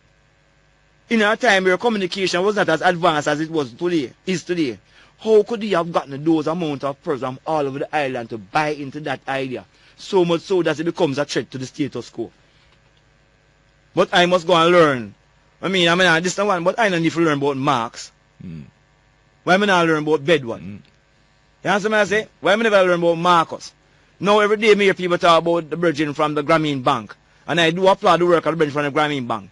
But you just know that the biggest... I mean, the man out in the Far East. Yes, the biggest transnational social enterprise model to be developed would have been Marcus Garvey, UNIA. When you look at the UNIA as the umbrella organization, yes, which is trying to liberate a nation of people. He recognized that they needed to have enterprise and set up the African Communities League. And the African Communities League have the Black Star Line Shipping Company, a mega transnational shipping organization, which is crucial for Jamaica now, you know, because Marcus, at the turn of the century, recognized that Jamaica, with the opening of the Panama Canal, Jamaica will be an important part of that hub as well. And he told people that you have expansion, and 100 years later, you have the expansion, and Jamaica don't own a shipping line, but so we don't own a plane. We don't own a plane line. We don't understand these kind of thinking, you know. So no. But remember, you know, remember that the organization of the labor movement and the organization of the nationalist movement was done on the condition that you quit out the UNIA, the People's Political Garvey, and Marcus Garvey, you know. And is after that now them supplant that model, the same model. Just like how them mash down Bedward, put him aside or mash down Augustown, and then come up and supplant them. So what you are doing now, you are not expected to come from jungle, do well in a high school, go university, do well, and doing other things for decades after you graduate from university and still at our boys. You are expected to go up in the society. You are not expected to keep your dreadlocks more than a 10 or a 15 year. And after that you leave that. And you now supposed to be the Minister of Development in the government or in the opposition spokesman. You're not expected to hold on panda. You're supposed to leave that. So you know, as I said, I remember, because even though it's Walter Rodney, you know, I read and I said the 2 books that I like the most would have been this by Walter Rodney and Persistent Poverty by George Beckford. And I remember in the chapter 8 of that text, just paraphrasing George Beckford, he said we should not expect those from the intelligence or the higher social strata to do what is necessary to transform the lives of people socially, politically, economically, and psychologically because of the most colonized minds. So naturally those who are going to do it will emerge from the lower social strata. And when I think about it, I know people write within context and they write about what they see around them, and based on his contemporaries they were saying they don't think that these bridging hold a kind of philosophy that will be transformative. But we have found as well that the demography of the university has changed significantly over the past 30 years, and many youths who Walter grounded with are now children of those persons are in the university itself. You know, you mentioned myself, and we can mention a couple more persons, man, because you have Herbert and you have Taylor, them. You have so many youths out there. You know, Andre Harden, many of us who come from these places and they are out there in the media doing some work, and them on the ground doing some work. When Herbert do a lot of work, I had his program, he used to speak about the research that he was doing while he was here. You know, so the demography has changed, and I think that even the university landscape, because the demography has changed, them have more participation, and I mean students in the university. The question surrounds the faculty, and a lot of those faculty are still members from that generation of Walter.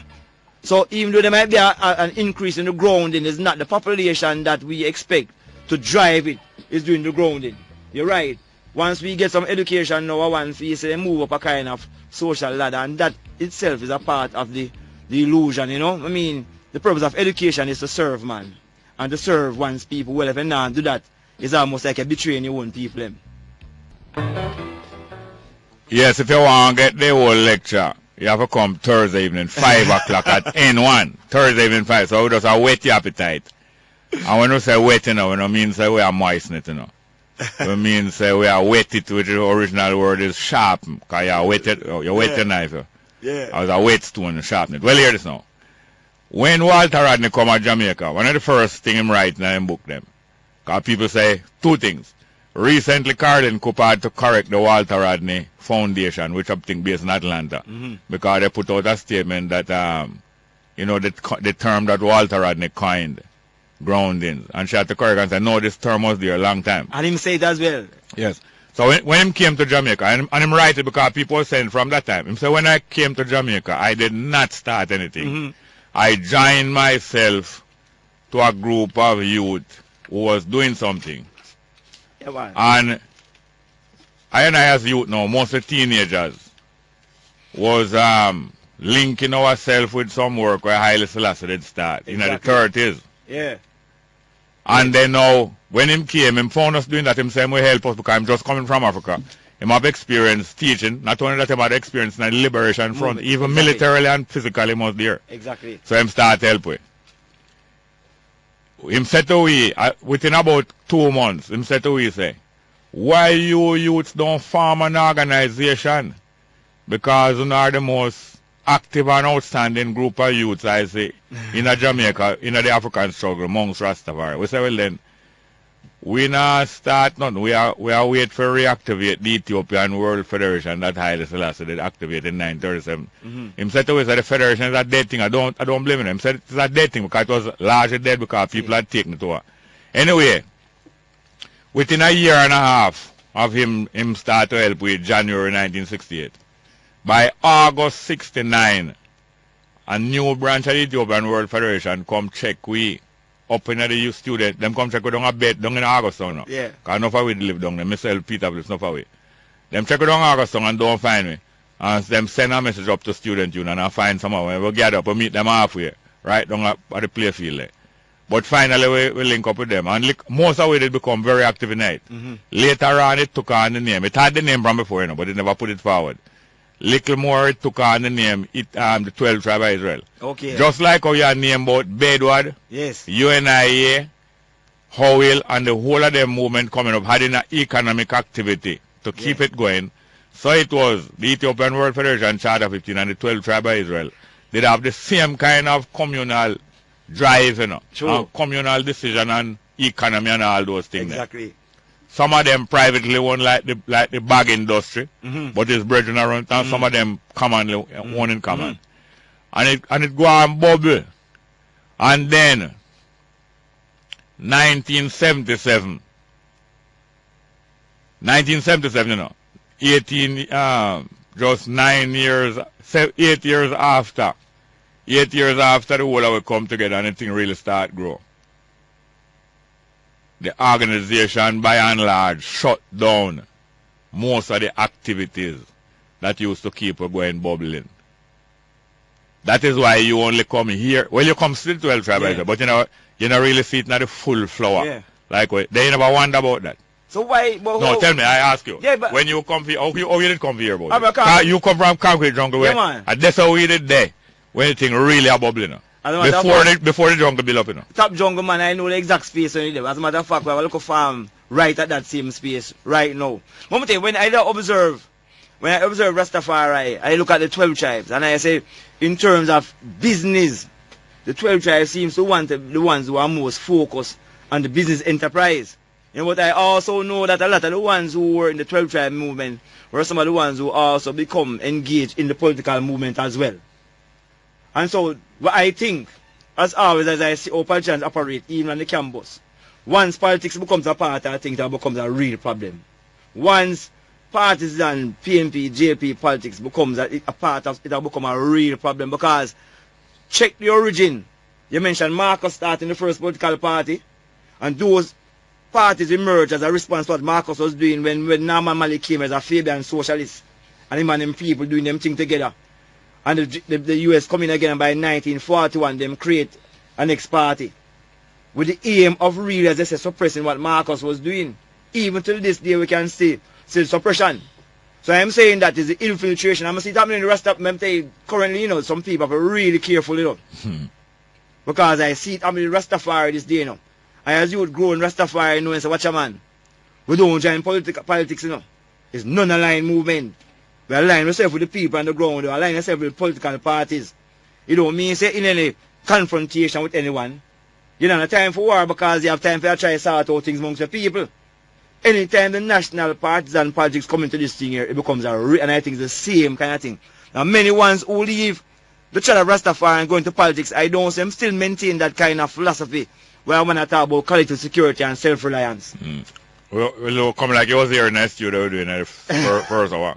Because people believe like some of your Colwood bandits. No, but truth is truth. And all I ask is that you growing up in a jungle and thing, you must have come to hear about 12 tribes. Yeah, man. And how it come like a legend, just like how people come here about Marcus Garvey a year and a year and never see it.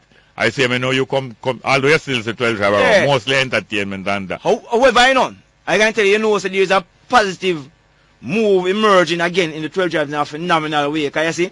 We find that a lot of the youths who chanting now, Janine, Protege, Kabaka, them, all those, well, Kabaka to a lesser extent, Chronics them emerge out of like a second generation or third generation of parents who hold that 12 tribe leads, and them focus is very different. Them take the business very serious, the platform is serious, the collusion and cooperation is serious. And them know that is organic sound people want, so them gone for the live band music. So the platform established by 12 tribes, I think, is a really important one. In the 1990s, you find that the music emerged from a Bobo Ashanti platform. You know, but the Bobo Ashanti was not so much into the traditional business. You know, and we recognize that the Bobo Ashanti was more into natural fiber businesses. And of course, wellness is a big thing now, so we need to rethink the model of the Bobo Ashanti and see how we can get these things that them used to produce. Now the straw thing when the plastic thing them selling now. The original straw mat and broom, how can you get that into California, into places that want to use biodegradable goods and services?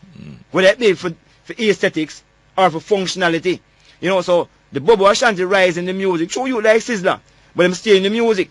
The 12 tribes youth now in the music, but looking at the whole value chain. So youth have the social media platform.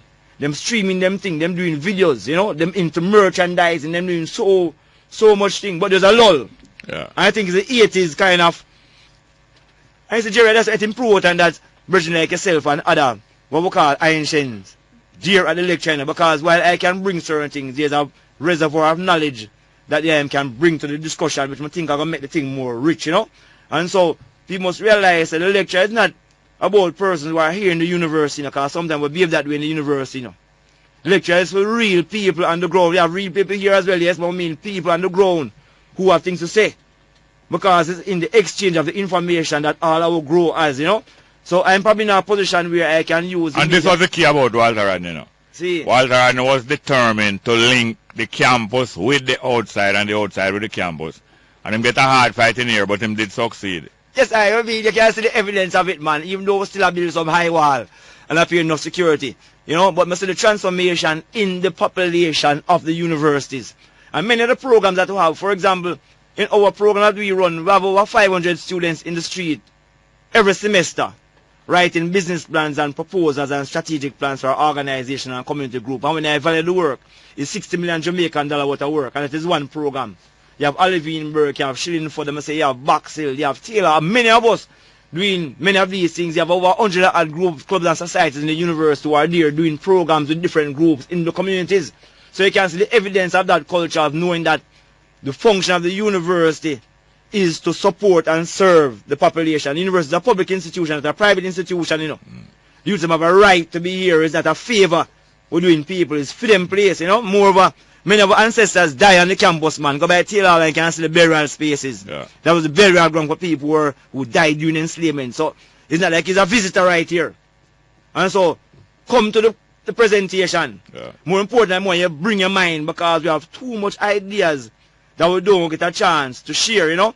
And in this session, we're not going to say we spend the whole time talking and then a man say, boy, I run out of time. No. No, that is not it, you know. And then now, before the Thursday afternoon, maybe on Thursday itself or Wednesday, but more like a Thursday itself, you can come back, come spend a 10 minutes here and refresh, refresh the people interest, because this is what the Walter Rodney lecture series is supposed to be really about. Thank you very much, Dr. Yeah, man, give thanks and just keep, this positive thing happening. Yes? Yes, sir. All right, give thanks. We'll go for the 11 a.m. headline news. All right.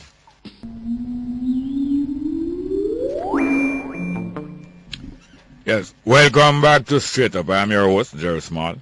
In a few minutes, we're going to have a guest on the line for a few minutes.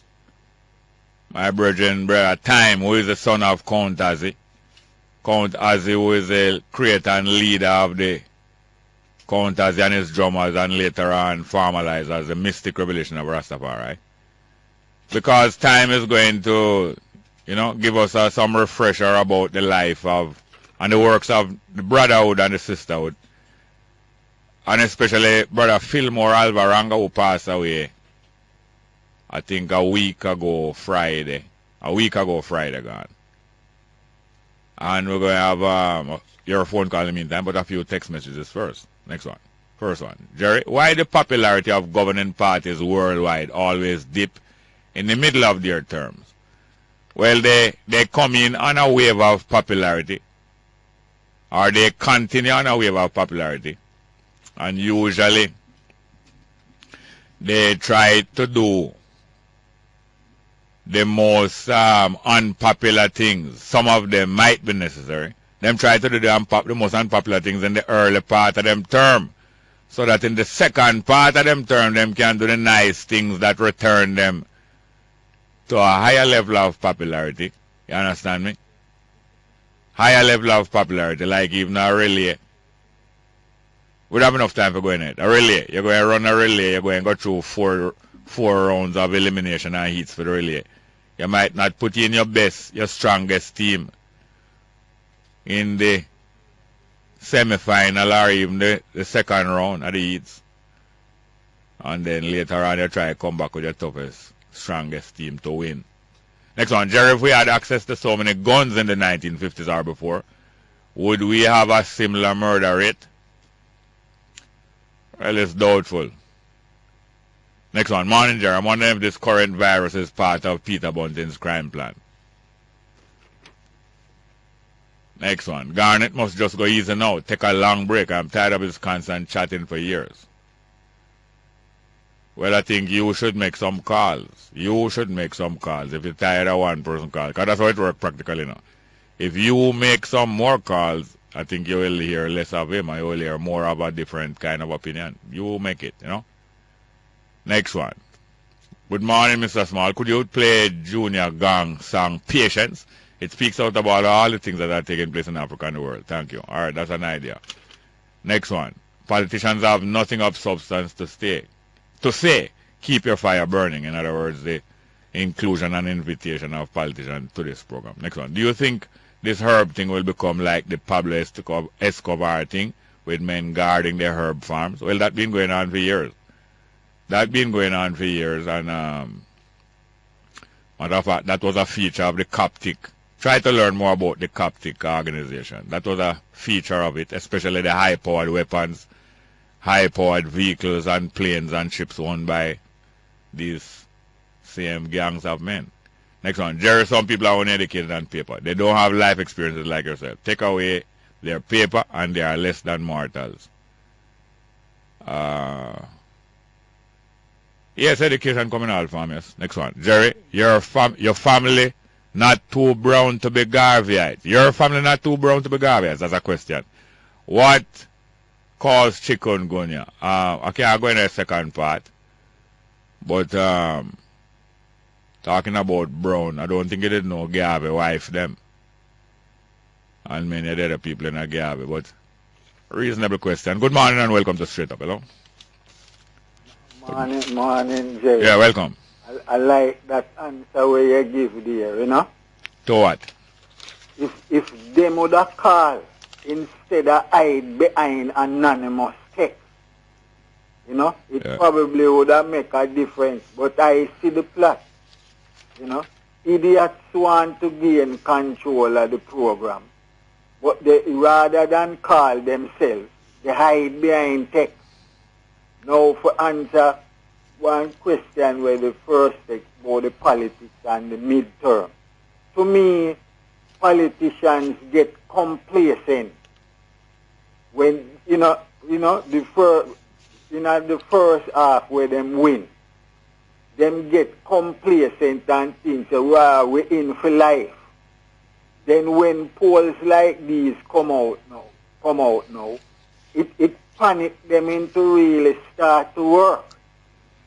That's how you would see that. But with you and Dr. Knife there, you know what I learned over the weekend?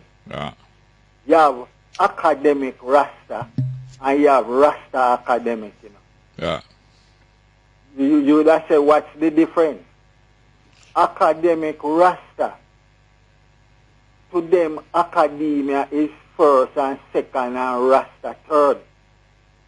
Rasta academic is Rasta first, second and academia third.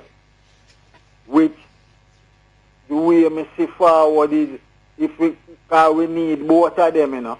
Yeah, if we could get both of them now to work together, probably it would help, you know. But it's a big difference between who is an academic Rasta and who is a Rasta academic. But we need both.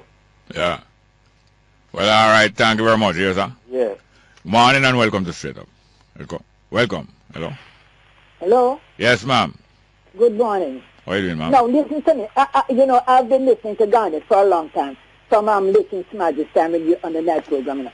And I want to say to Garnet, now listen to me. I admire you, but you need to give the freaking program a break. Give what, ma'am? You need to give the freaking program a break, man. And now people are waiting. And give his twice for the day now. Give somebody some chance to talk, now, man. Yes, ma'am. Yeah. So, that's sad, man. I want to say good morning to Jamaicans all over the world, right wherever you may be. Okay? Now right. we in Char fire. Of Jamaica. Char fire. With the sticker going out. Hello? Char fire. No, man, but you need to give it. All right, no, leave it. No, I'm sorry I get you back there. Go forward. Listen, Jerry. No, forward ever. Hurry up and get out because I have more than one because been holding me. Just want to get out. Do you understand me? Yes. I don't have well, for money to support Lima and the company. You understand me? I get in return, I'm getting for it. Right? This thing, Jerry, mosquitoes cannot fly from Africa across the Atlantic to Jamaica. Yeah. Neither can they fly from the Amazon basin across the Caribbean Sea to Jamaica. Yeah. They were brought here. And the question is, who bring them come here? Yeah. Who brought these mosquitoes to Jamaica? What you say name chicken come here? Yes. Who bring them come here? Who bring them here? They were brought here. Right? Who? The question, and this is a very serious question we have to ask this people, you know.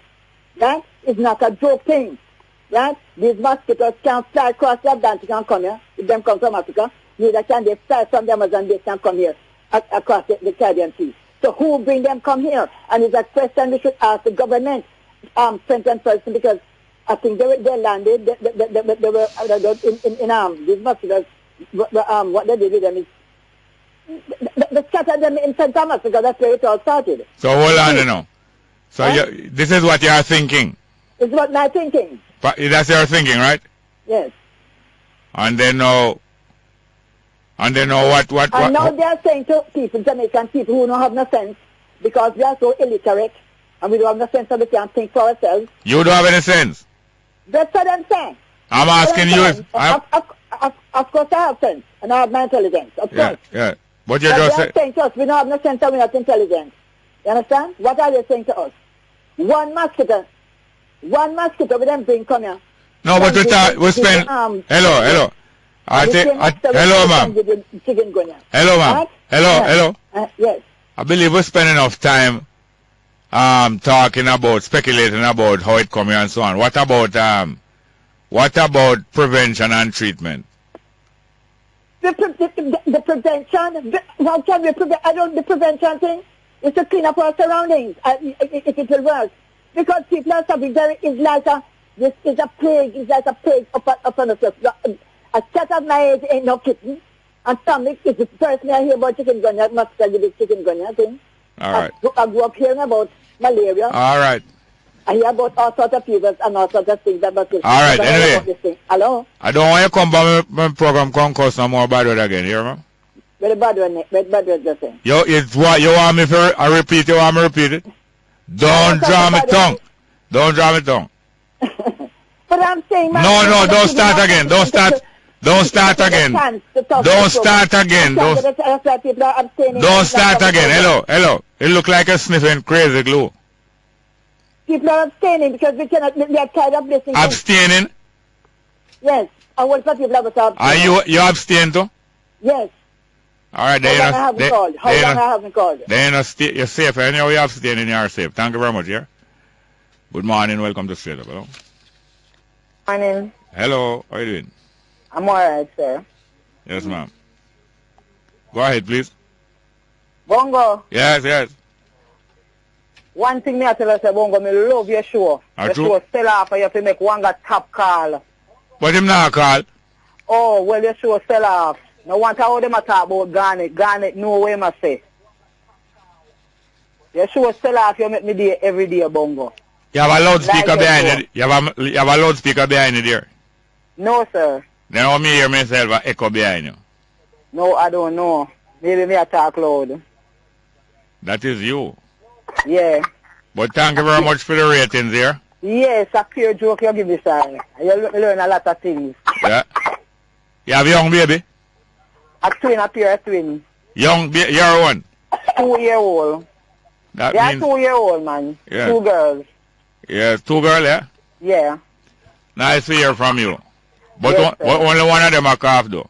Yeah, man. I choke for the titty. Eh? Choke for the titty. Eh? How you said to me? Yeah. Bite off more where she can't chew. Yeah, for real, sir. All right. Pick up your station, you hear that? It's a good thing that you have 2 bosom. Thank you very much. Hello? Next one. Good morning. Welcome to... Smart. Yes, welcome, sir. Welcome. Yeah, Mr. Smart. Yes, sir. You know, it really amazes me, see? What? How we emphasize on mathematics so much. Yeah. And yet we know so much problem that the country is having and what we have had in the past. Even what the previous guest was saying. And we still don't work out a mathematical formula to help our people. Fundamental. Now look at a product like time, Mr. Small. Time. That's the season. Time, the season. T-I-M-E. Oh. A product. Hold on. You know. But it's not a product. It's not a product. Pardon me? It's not a product. It's an asset. Yes, an asset or an ingredient. Yes. Yeah, so we can use time to solve a lot of problems. You have a lot of retired people now. Yeah. Especially female who are retired. But they're strong enough. Yeah. And they're having problem paying the land taxes now. Yeah. Couldn't we use a time bank? Let them use some of their energy that they have to help clean up the place. Credit them with time and value that time and set it off against their property tax. Yeah. So that they can sleep comfortable when night comes. Yeah, well, that will have to be done by a community. We have an agreement on that, you know. Then the local government authorities can go around the community and mobilize these people and credit them with time. Yes, you know. That is all they have can pay back now, you know. Yes, but you know that could be done if they would do it. But you expect the local government to take your suggestion and implement it. You expect that? No, they want the people to vote. No, I can't explain. That is not a mathematical question. Otherwise, if it was mathematical, I could have answered it. But it's not mathematical. That is a sociological. Another question, Mr. Smart. Yeah. All these old iron that you're selling to China, right? Yeah. That when the Chinese value put on a value and then we can't buy them back from them. Yeah. Why is it that the local government don't buy some of these metals and put up at the roadside in the community? Well, I couldn't answer that, so I'm not a psychiatrist, and it would take a psychiatrist to answer what local government, why local government not doing what local government should do. But I'm going to take one more call before I take my next guest. Mr. Small, take care of your body here. Yes, sir. Thank you very much. Good morning and welcome to Straight Up. Hello? Hello? Yes, ma'am. Good morning, Jerry. Morning. How are you doing? You know, I'm great. Nice. Listen, I enjoyed that interview with Dr. Knife this morning. Yes. And you will come to the lecture then? I'd love to come. Yes, okay. Yes. And let me just tell these people who are calling and who they don't want to hear. Yeah. This is a participatory program, isn't it? Of course it is. So if you don't want to hear people, I don't think they have the handle on phones alone. No. So they must call too. Yeah. You know, and stop tell people mustn't call. They call because they like the show and they want to hear their views. Yeah. So what they must do? What they must do is outvote Garnet by calling. As simple as that. What him do, him outvote them, him vote, it's come like Rising Star, until you can't vote any amount of time. Thank you. And I don't think him talking foolishness either. No.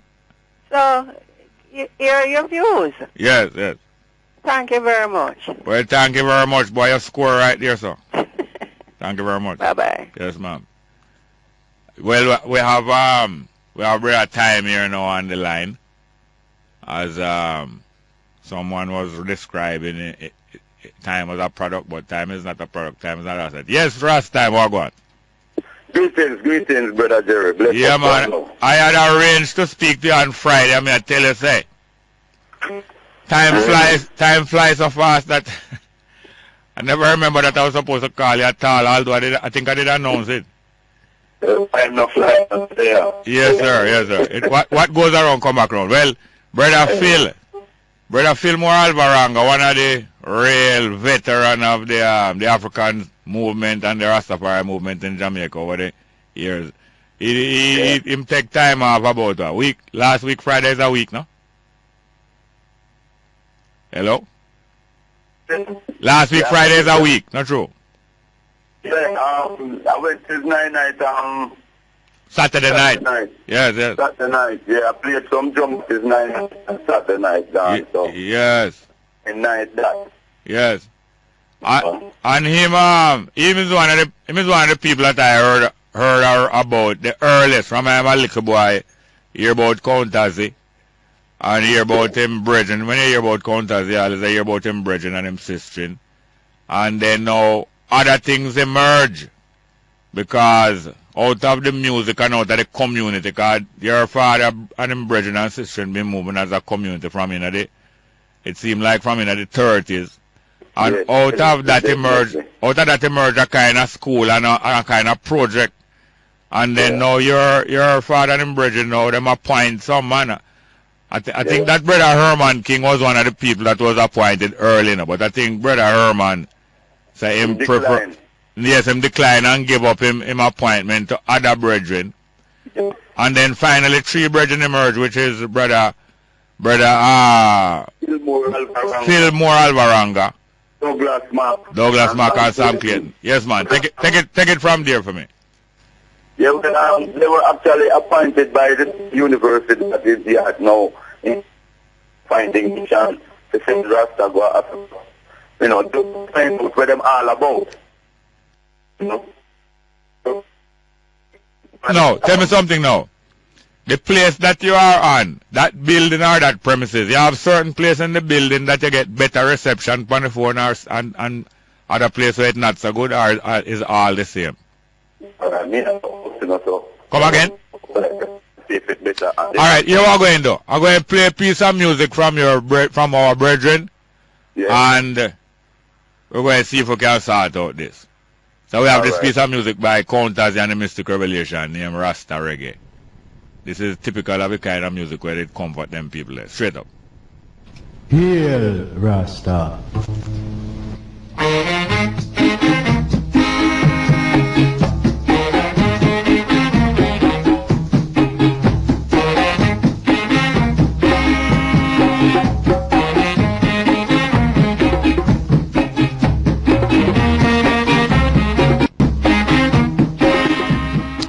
Yes, we connect back with Brother Time, and he was telling us about the brethren, the three brethren being appointed by the university to do some things.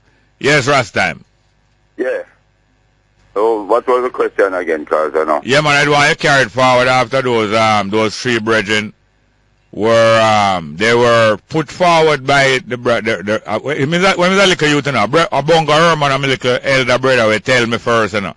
In the 60s when me a teenager, I'm telling about this set of brethren. Him call them the three wise men from the east. Yeah. And him say them what I think, you know, Brother Jerry, is that them fulfill Revelation 6. Yeah. The white robe was given unto each and every one of them, you know. Yeah. Based on that, I think them fulfill that part of the scripture there. Yeah. You know, Revelation 6. So what happens is that them going to Africa uninvited, meet His Majesty, and end up spending 6 months at the palace, you know, because if they had recognized who they are and just put them up as impersonal guests for 6 months in the palace. So they are actually brethren that was there with the lions and His Majesty within the palace, and they are Bruna and the whole of them, you know. So they had that practical experience of living with the king, you know. Yes. And getting his ideology of Africa for the Africans, those at home and those abroad. Yeah. Because if you have Brother Phil and Brother Sam, I don't know them. I have no time when they were introduced. I just born come see them Monday, and I must say this publicly. This is the part where really hurt me. You know, all them on the life, them a fight for repatriation and reparation back to Africa. Yeah. I take it. Any man could have just pack up himself and go to Africa, go live. Yeah. But that's not what those brethren or these brethren want. These brethren want the recognition of repatriation, just like the Jew got theirs. Yes. You know, and along with that, you'd have some reparation, because Brother Phil always emphasized that His Majesty says, go back and organize and centralize, because when you come back to Africa, it's not only you will come, but also women and children. Exactly so. So His Majesty did that about a holistic approach of returning back to Africa for those who desire. Yeah. Well, you know, Jamaica now go clean out. So, but actually the diaspora, not only Jamaica, but the whole diaspora, you know, for those who desire us to go back to Africa, it would have been their choice. Well, exactly so. Look, well, I'm going to take a break here and I'll come back on that note, because all of these things, although we're talking widely, they all reflect on the life of Brother Phil Alvaranga. Let's go for a break, straight up. I want to tell Brother Phil more OD. Okay, Brother Phil more OD, order of distinction. Straight up, let's go for a break. Yes, welcome back to Straight Up. I'm your host, Jared Small. We're talking to Rast Time, the son of Count Azzy. I have him as the premier inspiration for the brotherhood and sisterhood that gather up in the hills of East Kingston. And yes, Rast Time. Count Azzy was him kind of represent the talking drums, the drums talking and expressing certain things. Well, these three brethren now rise up like the talking heads. And the last time I heard Brother Phil Alvaranga speak was in your presence up at the university about 4 weeks ago at the documentary about reparation. And he got up and made a he was even requested and required to get up and make a speech. Although his eyesight had gone, his voice was still clear and his mind was still clear. You were there? Yes. And what him actually was telling the people that he had picketed UN. United Nations. Yeah. He had also went through and got Queen on behalf of Rastafari and brethren and their desire. The Queen was telling him that it wasn't their responsibility, but it now handed down to the politicians and the governments of Jamaica at the time. Yeah. And they should have gotten a letter through our government here, which never reached. And that's where the whole thing gets stagnant, because I don't think the government is ready for any such thing at the time. That the government at the time. Yeah. I don't think they were pretty much ready for any repatriation of any kind. Yeah. So they had picketed UN based on the Coral Garden affair and the intimidation and the brutality that was taking place there. In Jamaica, way back 1963. Yeah, 1963 or somewhere. Me a youth them time, but me still get the history, car. What happens is that me used to have to sit down on the camp, listen to the brethren them, and can't say nothing. Yeah. Cannot say anything. I could contribute, but it would have to be collective, and would have to talk over my head, because me don't know nothing about them something. Me don't know nothing about the stuff affairs then. I never know nothing about Coral Garden affairs until them brothers start reasoning and make know what's going on. Yes. Now, Brother Phil, my understanding is that he was the eldest of those three brethren. Yes. He was 92 years. 92 years old when he passed before last Friday. Right. Yeah. Well, now, whenever there's any arrangement for his memorial, different from the 9 nights we gone last week Saturday, I would like it to inform us, and that we can all, participate and contribute to it. Okay. Presently, no. Them still have to do an autopsy on the body, so the body hasn't handed over unto the family as yet. So the death certificate and them thing, they don't reach them yet. So the arrangement is whole until such time. Yeah. But as soon as any such thing, I will just have you inform the public as to what is going to be taking place. I was told last night by Brother Herman King Woody that I should contact Herbie Miller down by IOJ for some more recognition and the funeral and the arrangement. Because as I say, Brother Phil always emphasized on the OD on his name. Yes, I don't blame him. That distinction was well. So what I'm trying to do is try to get Brother Herbie Miller and all of those distinguished gentlemen who can help me as a youth or a younger person with the whole recognition of putting Brother Phil out there as OD. Yes. Even in his passing. Yes, sir. Well, all right. Thank you very much for coming and keep us up to date. I want to thank you publicly also because up to yesterday, you and your brethren help out me and my family to kind of commemorate life and the better and the more pleasant aspect of life for one of our members. So thank you very much for that, and keep in touch with us here, sir. And I still give my condolence to the eye for the loss of that individual, and not to dig up any whole thing, but within the middle of life there is death, and that's how it goes. Yes, sir. And I make the opportunity to pass yesterday because I never think early enough, but I want to remind the public, and I should have reminded even my family and the people there yesterday, that the Mystic Revelation, who has served us so well as a military band, lost all instruments in a fire in recent months, and we really should have sensitized and continue to sensitize them about the rebuilding of this band here. Mystic, through the instruments and equipment. Instruments and equipment. Yeah. Well, we have gotten back a few drums. As you see, yesterday we were playing some of them.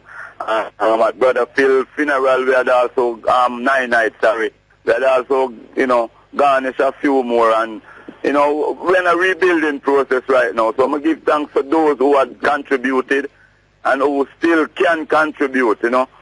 One love. Yeah, thank you very much, Time.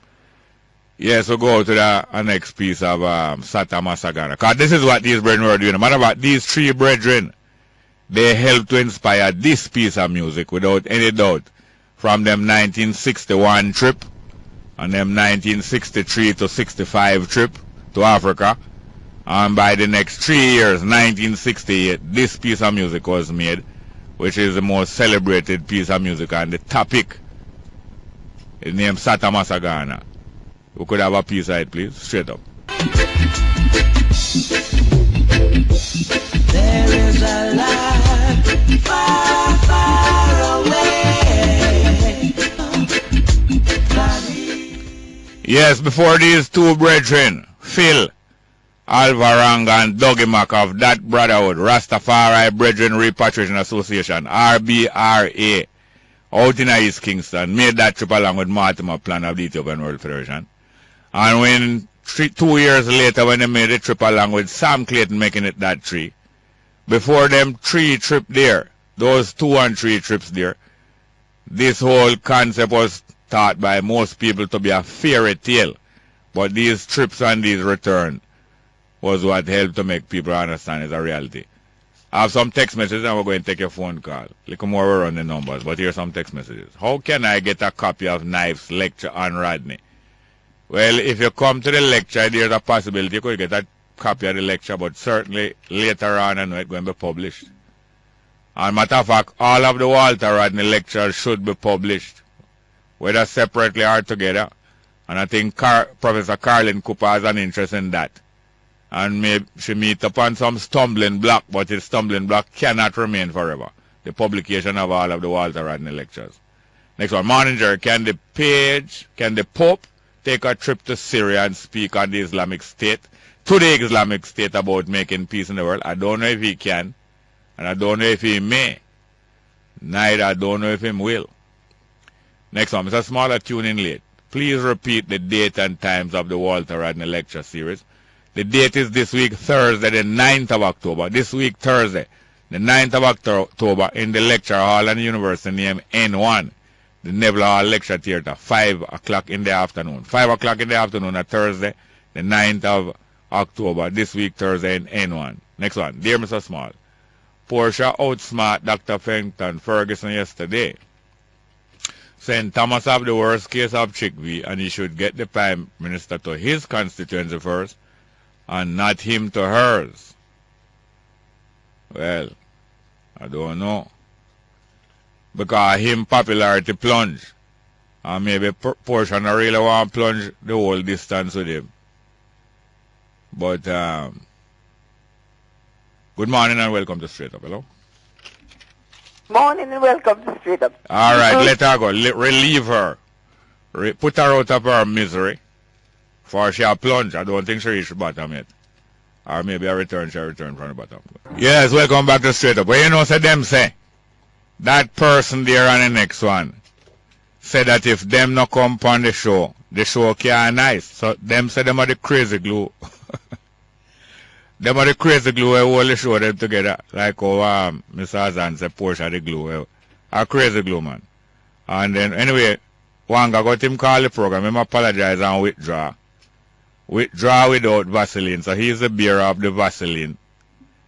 But she said she had crazy glue if the program, if them not come in the program can't nice. Well, so it is. If I saw so, good morning and welcome back to Straight Up. Hello? Good morning, my brother. How are you? Welcome. You in your right mind? No, sir. Okay, go ahead. Because to go in Jamaica by after when you speak, you know, and see what it is. I will ask you a question before I go on. Yeah. So there's a program come on your there on the station here, Thursday, about 3 o'clock or 2:30. I heard that lady and there's a gentleman, I don't know their name, but they speak some erratic things. Erratic things? Yeah, man, very much. I actually want to vomit when I hear she talk. Anytime you hear erratic things, you want to vomit, you come like the girl when I hear that on the video there. Yeah, man. We get erratic. No, let us go on to what I have to say. You know, no, you know what I'm not going to give a break. I'm going to give a break, so we're going to go for a break and come on. You can throw up and then come back. Yes. Welcome back. Are you there, sir? You did hear that advertisement like a while for the program? Hello? I don't want to lose him no car. Hello, are you there? Yes, I'm still here. Yes. So you said them talk some erratic thing, and then when them talk it, you hear stand up on the end. Yeah, so what is it, man? Eh? Okay, when I hear you. There's somebody there. No, you have a call back. Call back later, I could see if you can hear better. It's alright. Tell those people who try to sabotage is alright. But not sabotage, man, would you? And you're ahead in the polls. Me hear that you're ahead in the poll. By the way. She put me on back. Okay, go on. Then you can't hear me. She put you on back? Then are you a cap? I'm here, not hearing you. Are you a capper like that somebody can take on? Jerry, let us have a conversation, man. Nobody go around the road and different. This is no joke program. If you want joke, me can't hear joke from now till the evening, tell everybody fan program laugh, But me ain't that, I make a talk serious thing, man. Yeah, hello, Jerry. You say I can talk from now till a Lambert program. Yeah, man, me can't give a joke and you laugh till the man. But me ain't that, I talk serious thing. Yeah. I listen me. Yeah. Hear what she said now? Yeah. Why she's gonna fight for 2 man can kiss. Because woman can't kiss, but if man do that. Who going to fight for that? She said she gonna fight. Who is going to? Who? Where the lady name will come Thursday to about 3 o'clock or 2:30. On Thursday. I never hear nobody talk about that. You know me hear her. She said the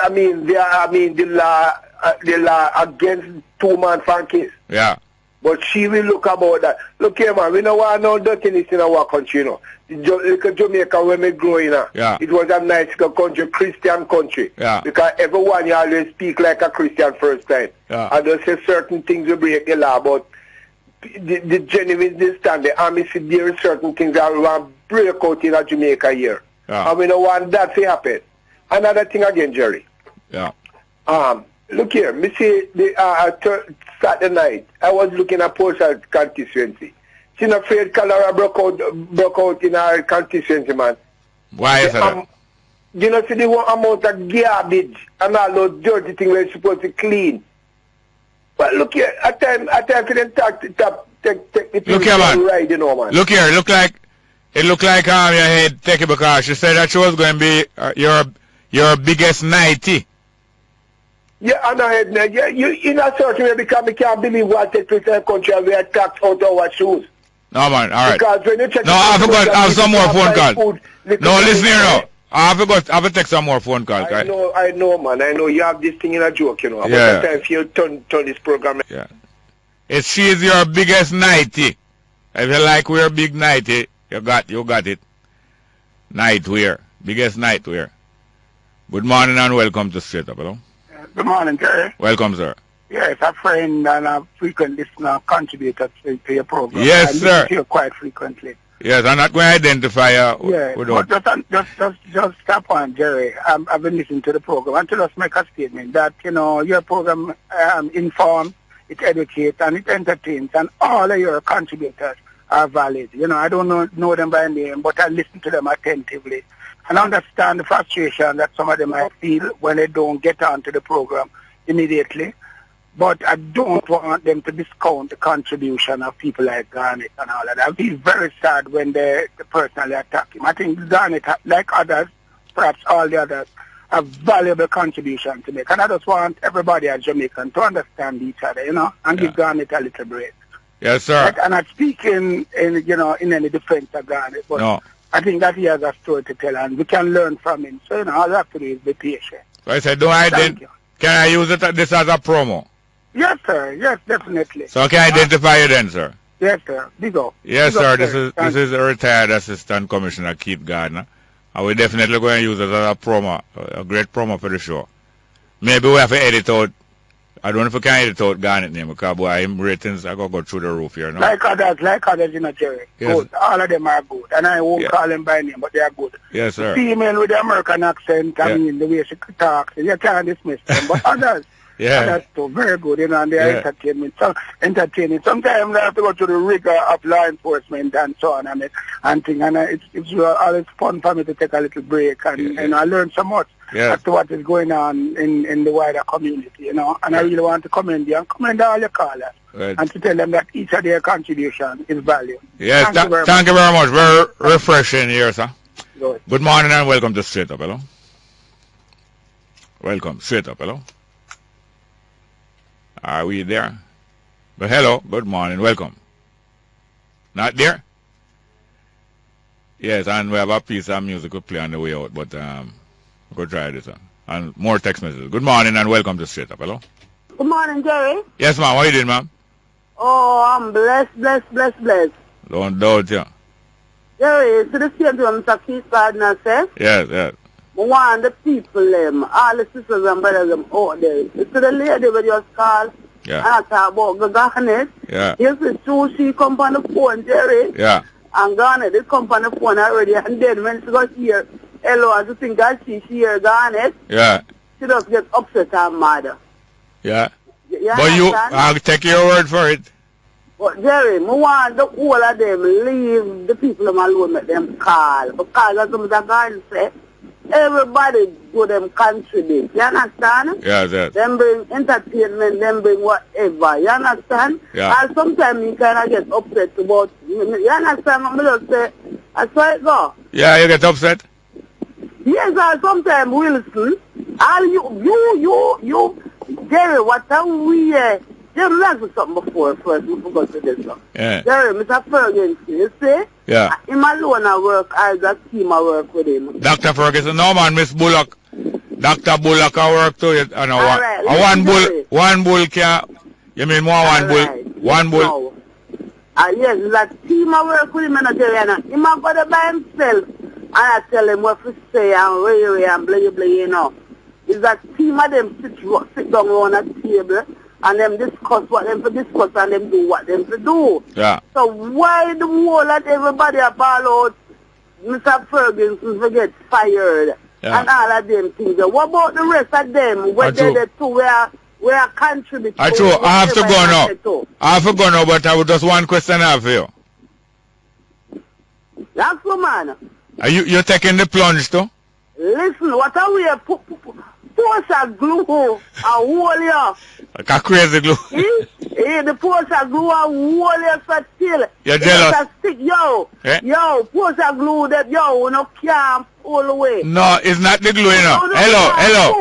Hello, I'm not the glue, you know. Hello. It's not the glue. It's the glamity. Thank you. Tomorrow. Look, just allow me, little man. Good morning and welcome to Straight Up, hello? Hello? Yes, sir. You don't think the Gleaner start to campaign too early? The Gleaner? Yes. With yesterday front page. But as far as I know, the Gleaner is in a government corner. Listen, man. Why don't put the nice, bright picture of Mr. Hornis and put Miss Portia a sneeze and a cover? A sneeze? Or a cover her face with this no, because she smells something she don't like. Listen, man. Listen. Why they couldn't put two pictures of the two people? You're going to ask me that. What me have me responsibility? I not ask you that. You know me ask you that? No, what happened is that Porsche, you know where they took that picture? So why they could put two I'm asking if you know where they took that picture. I'm saying where they could. I'm asking you, do you know where they took that picture? So you tell me. They took that picture on the sidewalk outside of your yard. I am saying. And she was passing there. Hold on, man. You're full of foolishness. No. Why they couldn't have two similar? That's why she put the kerchief on her nose. Why they couldn't have two similar pictures? Similar. You know what I mean? Not similar, matter about. Yeah. You can't ask me that. I don't respond. Yeah, so I say then start the campaign early. Goodbye. No. What happened them pass outside of him yard, you know. And him never clean up. There was a clean up. You know, there was an island-wide clean up campaign. And the Prime Minister never just stay in our constituency. On the way to St. Thomas, she passed through Manchester, past Femyard, and him never done clean up the place yet. A little joke we are on still. But I'm not against Prime Minister. Good morning. Good morning. Welcome to Straight Up, hello? Morning, Mr. Jerry. Yes, ma'am. How are you doing, ma'am? Yeah, fine, thank you. I'm just begging your favor. Yes, ma'am. Your friend from way back when, I won't call his name, but I asked him, can I bring him up one morning or one evening after work to see you? Because Mr. Jerry, if I have anywhere to go, I'm not leaving under the radio until the program is finished. What are you saying? I'm not leaving the program until so I'm begging you, asking you kindly, if one evening, like after 12 o'clock, yeah, if I could just, if I can walk, if I can drive, and if I'm just nearby you, you're good friend, yes. Oh, I think I know it too. Yeah, man. And him not leaving the program, and I can't get him to do nothing until the program finishes. So can I please bring him up? And you're a morning person? No, my everything, he can come anytime. After I'm finished, because him not, the poor little dog, them not get no food until certain time, because him not leave the program. You're a telltale tit, ma'am. Him can come, sir? No, it's only you could make him, it's only you could make him reach. I can bring him? Yes, and you say you can't get him to do nothing until after midday. Yes, after the program. And that time don't suit you? No, we can't bring him, man. All right, bring him. Because listen, I have a lot to offer. Yes, I know that. Okay? Yes, ma'am. All right, Mr. Jerry. Yeah, and you say you're nearby. Yeah, man, nearby. Up to the other day when we go finna, you take my picture. You have my picture on your phone. Yes, that's true. On my phone? Yes. I don't know if it's a phone or is I'm going to take the picture. Yes, which funeral that was again? At Crossroads, I was in the car. Crossroad? Yeah. At St. Matthew's Church. Oh, St. Matthew's? Mm-hmm. Oh, it's true. Okay, then. All right, thank you very much. Oh, yes, I remember. Yes, ma'am. Okay, Mr. Jerry. Yes, I want to thank you and quickly for another one. Good morning and welcome to Straight Up. Hello? Yeah, Mr. Small. Yes, sir, welcome. Yeah. Yes, man, Wagwan. Yes, Mr. Small, I guess a while ago I was very interested, sir. Glad to hear that. Yes, and the lecture sound easy and interesting, you know? Yes. So, me say we may have to be there on Thursday. Yes. And as a man, I make you know, say, boy, this is not just for university people. These is people who have them brain and know themselves, you know, come along. Yes, all right, that's a last plug for the program for the lecture Thursday. I have to go now because the time completely over. Thank you for that.